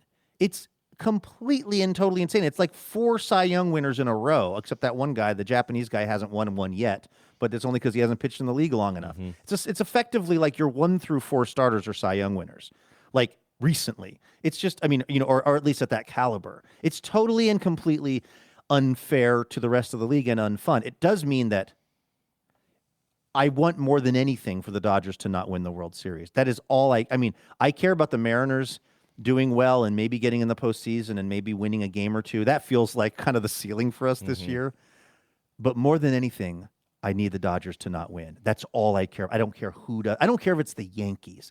I need the Dodgers to not win. And I need for Major League Baseball to undergo a massive shift with a salary cap and a salary basement so that you do not have a list of 5 teams that are perennially in contention, and they also happen to be the 5 teams that spend the most money, and everyone else in the wilderness all the time, unless they get their 2 seasons out of every 25 where they get to actually have a fun team that might compete. It's a shitty system, and I don't like it, and I'll not stand for it. The one thing that sort of gives light to that a little bit, though, is what the Mets situation, right? And I'm putting that as sort of a question and sort of a statement, but treat it more like a question, because I really am over my head on this topic. I don't really know, and I don't understand. I don't know. I just get bits and pieces of things. But the Mets, as we were talking about last week on the show, they actually spent a lot in the offseason. They put together a roster, and they're still doing terribly, right? And so that is where, and again, I know that we have actually quite a bit, probably more and more Dodgers fans who listen to this show, and it's really hard for me not to be rude to general Dodgers fandom. And I understand that they haven't always been like this. I understand that they went bankrupt, what was it, 10 or 20 years ago or whatever it was. So, I understand that it hasn't always been this way, but, there's just this condescending tone that so many Dodgers fans will take with you while they gently explain to you why, no, this is the fairest thing for baseball. And one of the things they might bring up is, you just don't know what's going to happen. You can spend a lot of money like the Mets and still end up tanking your season. Well, I think certainly, you know what it's like? It's like all teams, it is not the case that all teams that spend money go to the World Series, but it is the case that most of the teams that get to the World Series spend money. So you can have a Mets situation where it doesn't work. You just have a lousy season, you have injuries, you have some players that don't play up to what you're expecting. You can have a sort of, you can have force majeure or whatever that just kind of makes it so that spending all the money doesn't work. But what is also the case is that I would say that the majority of teams that end up consistently in the postseason and the World Series have spent a lot of money. Mm-hmm. Like you get your outliers, you get your scrappy, your Kansas City Royals in there, you get your, maybe 91, 90 Twins. Like you get, it happens, but it's most of the time you're talking about the Yankees, you're talking about the Mets, the Dodgers, the Red Sox. You're talking about the teams that do spend a lot of money would be my sort of, I don't even know if argument's the right word, but like it is. Here's what I will give the Dodgers fans is that the Dodgers are not breaking the rules. The Dodgers are just they have an ownership. Their ownership that's working. Yeah. Yeah. But that's just like saying. That's like saying you're playing sandlot baseball and there's no rule against bringing your own bat and your own mitt. And most of the kids, the majority of the kids playing in the sandlot baseball game are coming from, let's say, an economically marginalized situation. And they got mitts with holes in them. They got old wood bats. And there's a couple of kids that show up with a brand new Easton metal bat that hits the ball really far. And they've got the most tricked out new glove and the most tricked out batting gloves. And they've got all of the best equipment. And they hit the ball further. They catch the ball better. And they're like, what? There's no rule against this. And you're like, there isn't, but it's unfun. Mm-hmm. So there's not a rule against this, but it's unfun. And I do really I kind of like this rich kid. Does he have sunglasses on? Sounds kind of cool.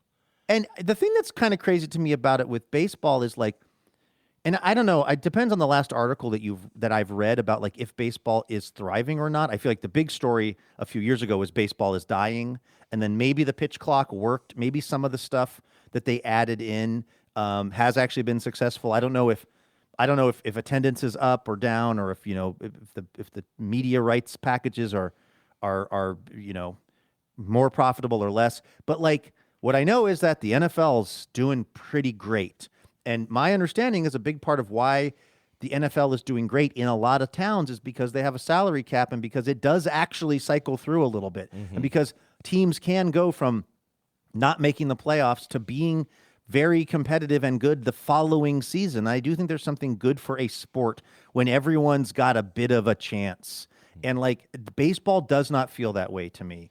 And that's part of why I've been so kind of like emotionally unhinged around this season's Mariners, is because for once we were going into the season having assembled what seemed to be the parts we needed to have a legitimately good-ass team. And I don't know if that's ever been the case in the history of the Mariners. We've had, teams that have made the postseason. We've had good players, Griffey, A-Rod, the like. But this felt new to me, that we were actually a team that was being looked at as a World Series material. So to have, and that's so rare. I mean, that's the first time I can remember in the 40 years that I've been rooting for this team.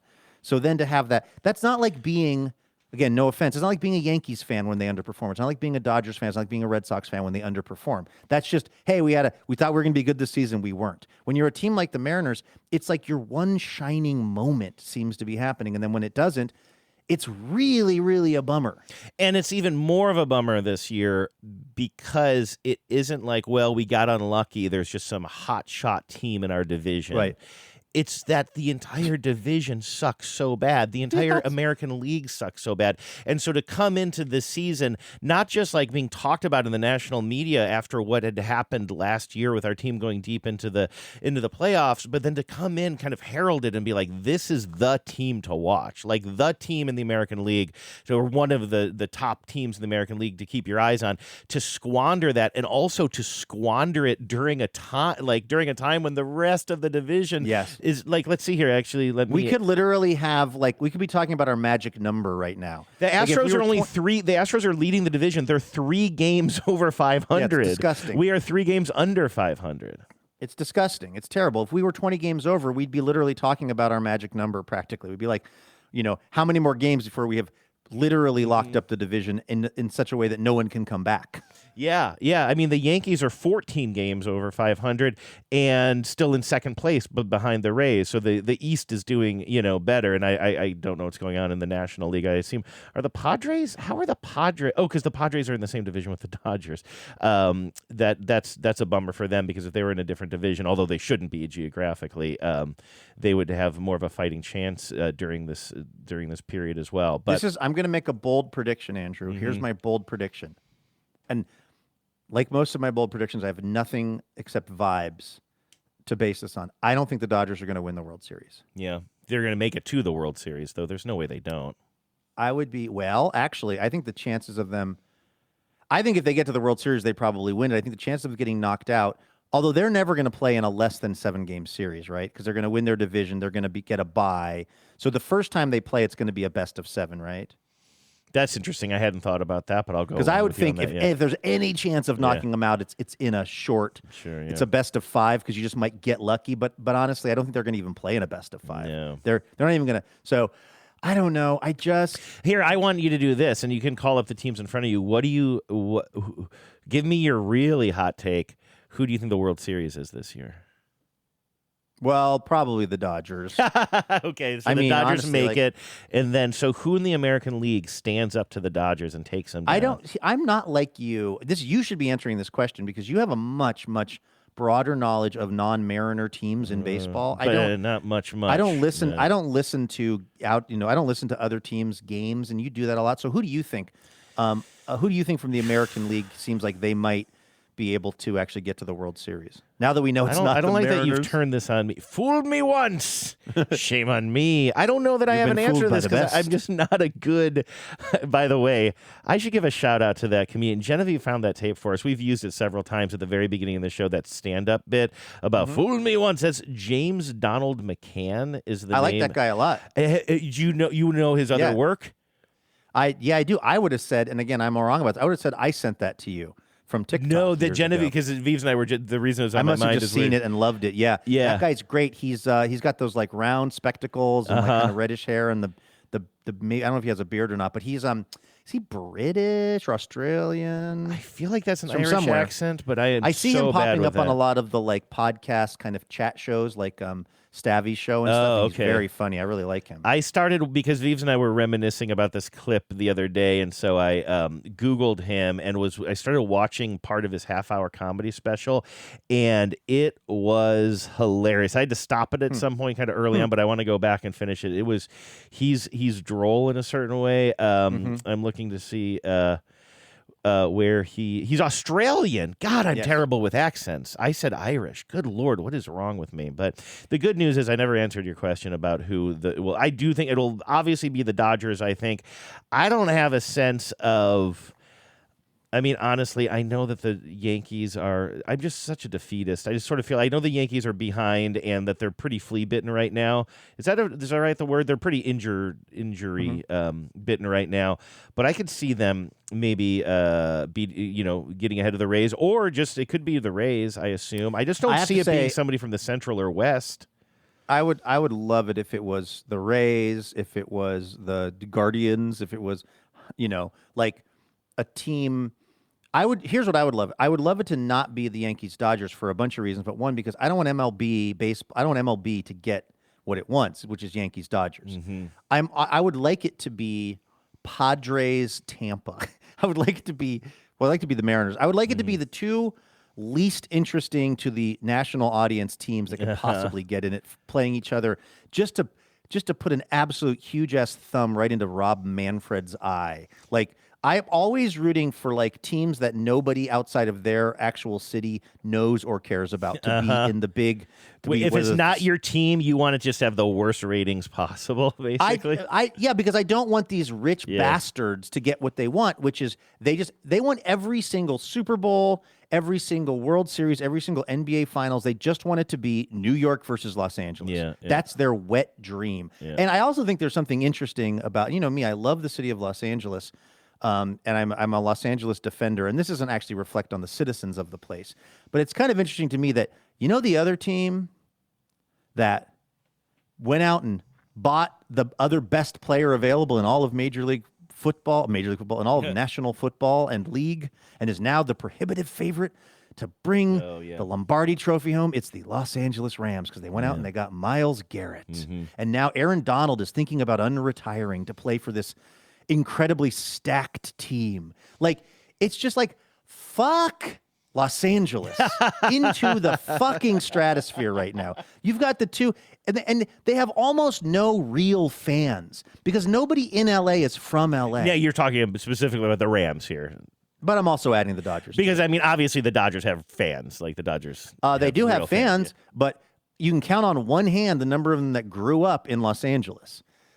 Like the LA Dodgers are primarily rooted for by rich white people who moved to LA from some other place. You know who I used to go to the LA Dodgers games with? My friend Kevin Arnovitz from Atlanta, who moved to LA and got season tickets because it was a fun thing. And you know who liked to go with him? Luke Burbank from Seattle, Washington. Like the Dodgers are not, I mean, there are some folks, usually browner and usually from the periphery of Los Angeles, who have been lifelong. I was going to say, you know who I'm fans. thinking of right now is I'm thinking about the short Mexican old guy who would smoke heaters and he would listen to the game on a little transistor radio outside of his house that I'd walk past to go to the grocery store. And I was like, I don't know. I do think that like that guy. I do think that he's a real Dodgers fan. I do think there are real Dodgers fans in LA. I mean, it's a storied team, and we have talked about this before. And again, I'm not defending like where the team is now. And like I said, I've already said some rude things about condescending tones that you sometimes get from LA fanatics. But like, I do think that. I don't want to take away. I feel like the Rams are way more astroturfed. Like when I lived in LA, and I know that you have more of a connection to LA and lived there longer than I did, but like the fact that the Dodgers logo is a logo for the city in a way that the Mariners logo is not like a logo for Seattle. You know what I mean? Like it is so integrated. Dodgers culture and Doyers culture is integrated into the culture there. I feel like I don't want to take that away from them. But the people wearing Dodgers hats around Los Angeles moved there from Cleveland. I'm not saying that it's not part of the city. I'm saying if you were to go to Dodger Stadium, and I've probably been to 50 Dodgers games in my life, again, because my friend had season tickets and had a free seat a lot of the time. It's very few people that were actually born in Southern California and grew up rooting for the Dodgers. It is a huge number of people who moved to Los Angeles from somewhere else and were like, this is a fun thing. And by the way, they're at the one game. Now, this is me saying you're not allowed to like move to a city and like a team. And I'm not saying that either. Because I jumped on that Mariners bandwagon in 2009. And you are a legit Mariners fan. So no, my point is not much that of a bandwagon. My point is you can't. My point is not that someone is not allowed to move to a city and like a team. People can do whatever they want, honestly. And you're also absolutely right. The Rams are the most ultimately AstroTurf team. Well, not since the Las Vegas Raiders has there been a more AstroTurf team. I have not been to a Rams game at SoFi, but I have talked to many people who are excited to go to a Rams game at SoFi, and none of them have ever been a Rams fan. They have just been a person in Los Angeles who have had, in fact, I remember I was talking to this one guy who was associated with Metallica. He's not in the band, but he was part of the he was part of this apparatus of like business people around them and that were sponsoring this one thing, yada, yada. And I'm chatting with him and he was like, oh yeah, it's so cool having the Rams here. He goes, got to go to the Super Bowl they played in at SoFi or whatever. And he was talking about going to Rams game. I go, oh, you must be a fan. He goes, no, I'm a Patriots fan. But I have season tickets because it's what you do for business. It's like, what a soulless fuck. like that's who goes to Rams games is just people people in Los Angeles. Are you worried we're alienating the lifelong Rams fans? I'm just like listen, we're in the Badlands. I'm allowed to. No, you're allowed to do whatever you want. This is what this show has needed for years. But I swear to God, if anybody texts me and says, please tell Luke. Please tell me. You can tell me directly. About LA fan culture, I will block you. I'm saying, if anything, I think that there's there's a stronger. My impression there's a stronger Lakers culture in LA of people who've been going to Lakers for years and years than there is even Dodgers. Yes, you are absolutely right. The LA Dodgers logo is the logo of Los Angeles. It is iconic. It is undeniable that it is iconic. But I think as ticket prices go up, and this goes for all of the major sports, as ticket prices go up, the people who can attend the events, I think, become less and less hardcore fans of the sport, and more people who either have the money to do it or who are looking to have a one-day experience. And it's a bummer overall because I think that the hardcore fans of the Dodgers are that guy listening to that radio that you walked by. Mm-hmm. And I love that guy, and I want that guy to be happy. And maybe I'll have, I have to hold a place in my heart for that guy if the Dodgers are winning. If Tarek Skubal is closing out Game 4 of the World Series as the Dodgers roll 4-0 over the Tampa Bay Devil Rays, I have to hold in my heart that guy that you described because I do want him to feel happy. Because I got to say, and again, I'm not saying I'm right about this, and I certainly don't want to argue, certainly not in the mood that you've worked yourself up into. But lather. I don't know, for Full me, lather. and again, like, I think I've made my feelings pretty clear about how I feel about the Dodgers too. So, like, you know, I'm not trying to bend over backwards to like not get in trouble with the audience or something here, but it's just, for me, I did feel like when I was there, the Dodgers seemed like a unifier to me. It seemed like everybody, and again, whether you're just flashing the logo or actually sort of seem into it, I can't judge somebody as they're like, you know, tapping on a honeydew in the grocery store and they're wearing the Dodgers logo. Like, how many games have they actually followed this year? I don't know.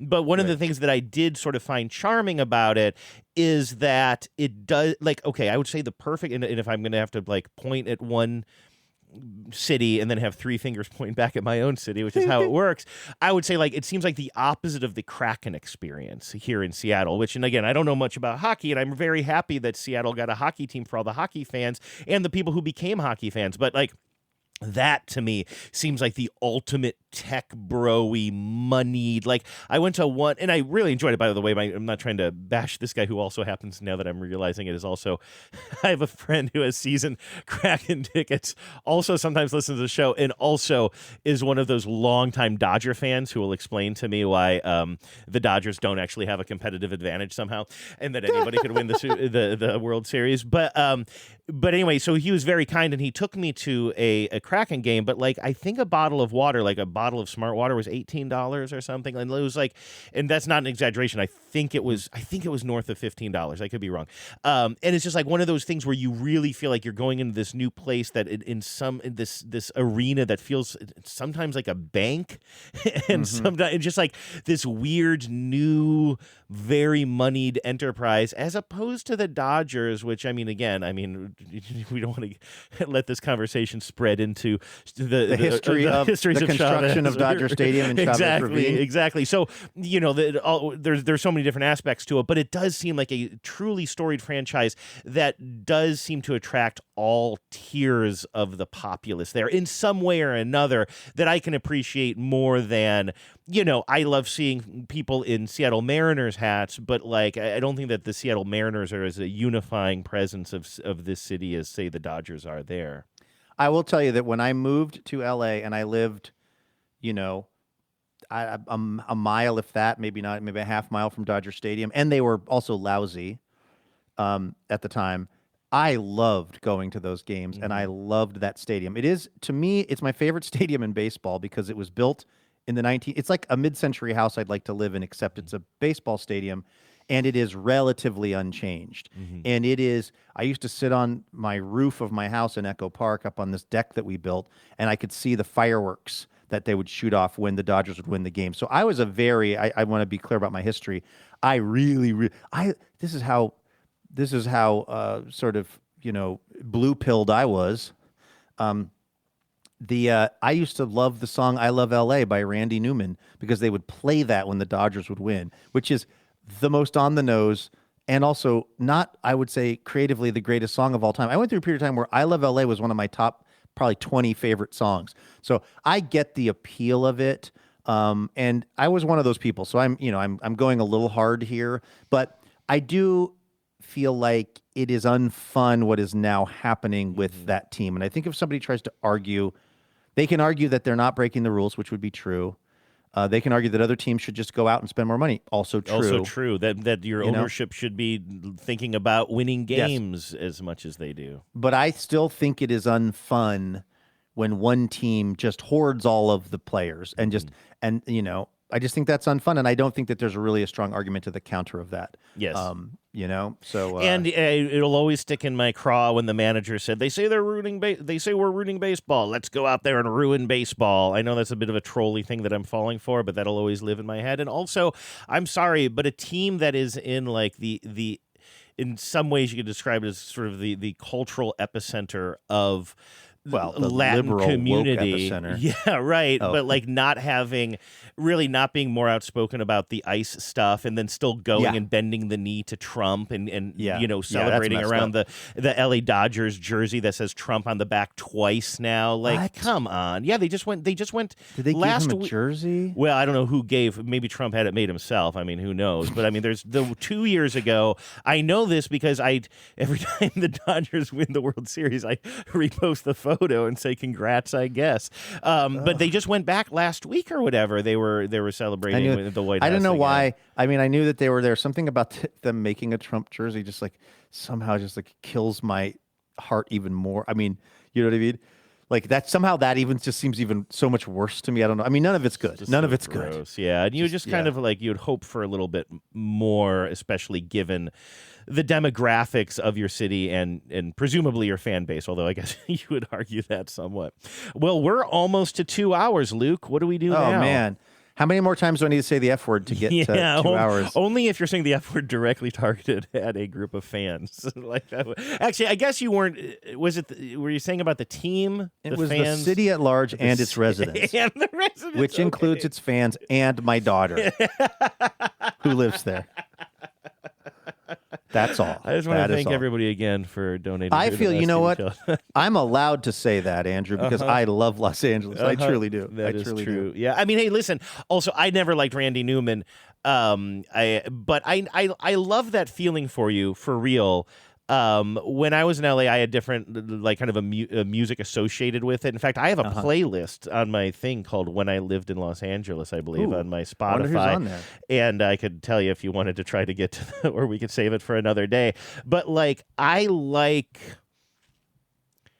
think I read, who wrote "Ask the Dust"? John Fonte. Like, like that's like sort of a rite of passage. That's your era. When I moved to a new place, like I remember reading "Ask the Dust," which is a very LA-centered thing. I remember loving that documentary, which is weird and droll and super, super long and so cranky, called "Los Angeles Plays Itself" by some cranky professor. You know this doc, right? Who goes and he just complains about how Los Angeles is portrayed in its own movies or whatever. It's a very interesting premise. But anyway, I love like you were having this moment of your life that coincided with like your age at the time. And exactly, I think that like you love the weather there and the culture there. And like there's so much about that city that spoke to you. So you like vibing on that song, even though it's the complete opposite of my taste. Like I like that for you, if that makes sense. John Fonte died on my birthday in 1983. Oh, really? May 8th, 1983. Okay. I always worry when I bring that up, too. Did he, I mean, I just feel like, is he problematic? Did he, like, take his own life, you mean? No, I just thought, like, does he have some really bad opinions on something? You know, I'm sure. I mean, I would, if I had to guess, if there was a Kalshi bet on it, I'd bet all those guys had bad takes. But yeah. So I guess we'll see. Go Mariners? Go Mariners. Go eat a bagel. We'll see if the if it's a whole new ball game starting tomorrow for the Seattle Mariners, and if I'm right about the Dodgers not winning the World Series. That's I don't. Again, I'm not going to fire back up. I'm not going to crank the Kalshi machine back up. I don't think you can, right? No, you can. I can't overstate that. They're not acknowledging what. Oh, the you judge said that they're not acknowledging it. Oh, right. Yeah, okay, no, it's still very much here and operational. Louise, yeah. But like, I want to I want to go somewhere and short the Dodgers. I don't think that's a bet. Like, I think I could bet on a team. Like, I could go down to the casino near my house and maybe go to the sports book and bet. Like, I don't think Dodgers don't win as a bet. You know, I'd have to say Yankees win, or I think it has to be in the affirmative. Mm-hmm. But I like the idea of the Dodgers. You know, when I'm trying to fall asleep tonight, I'm just going to think about the idea of the Dodgers not winning the World Series.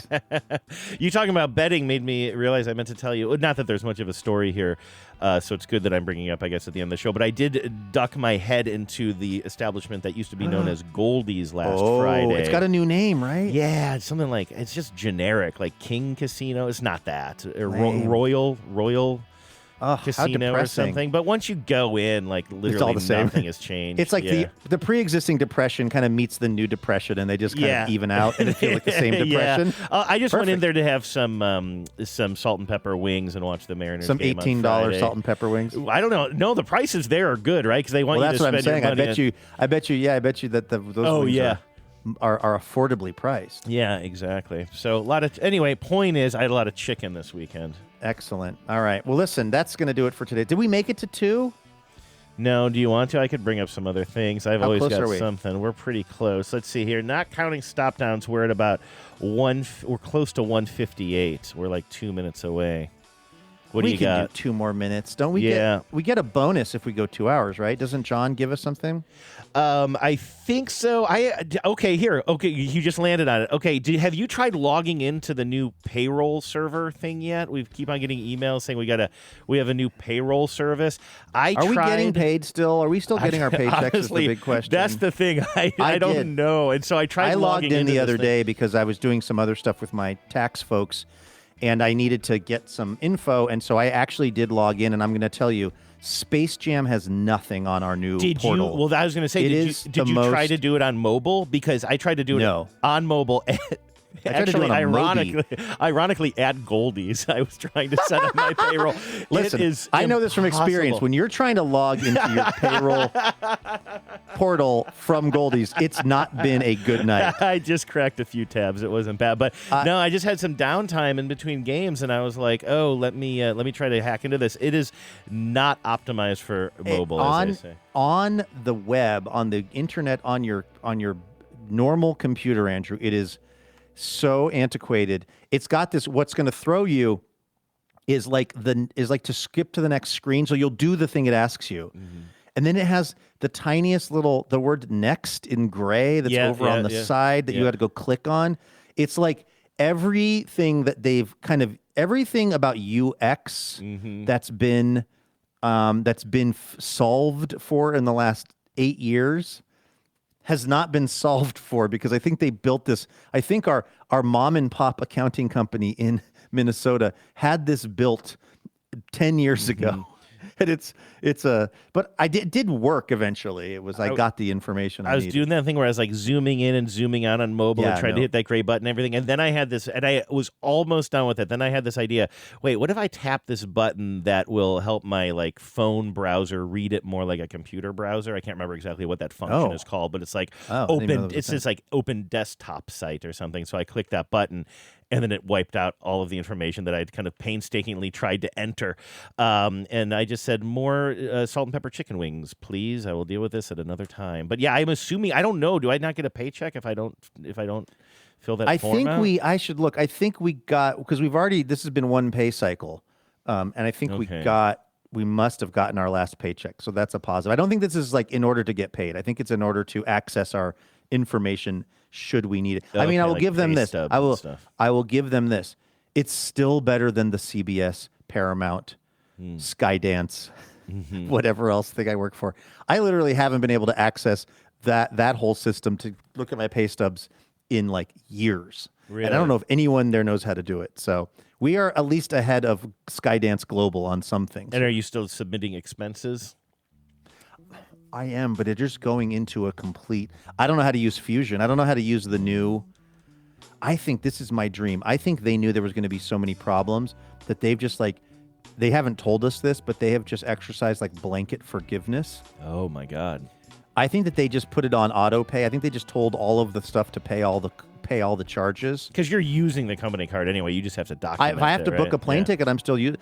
At this point, under the old regime, I would have gotten a thing that says, your card's turned off, bro, until you get this all settled up.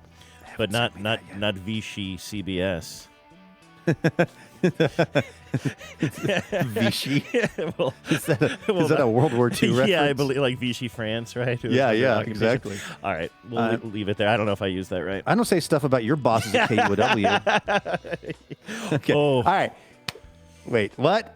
We're past 2 hours now. I don't care anymore. I can't. What have you done for me lately? Oh, I don't. This is definitely the wrong time to bring it up. But let's just say that something that I was ragging on that I heard on KUOW quite harshly, I think, on Friday's show, was edited by a dear close friend of mine and of the show, and some feelings were hurt, and I still feel very terrible about it. Yes. I think I said I like that stuff. You did. I think I'm golden. You did. All right.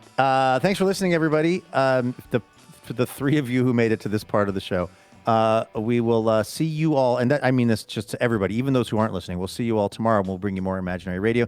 Meantime, have a great Monday. Take care of yourselves, and please remember, no mountain too tall. And good luck to all.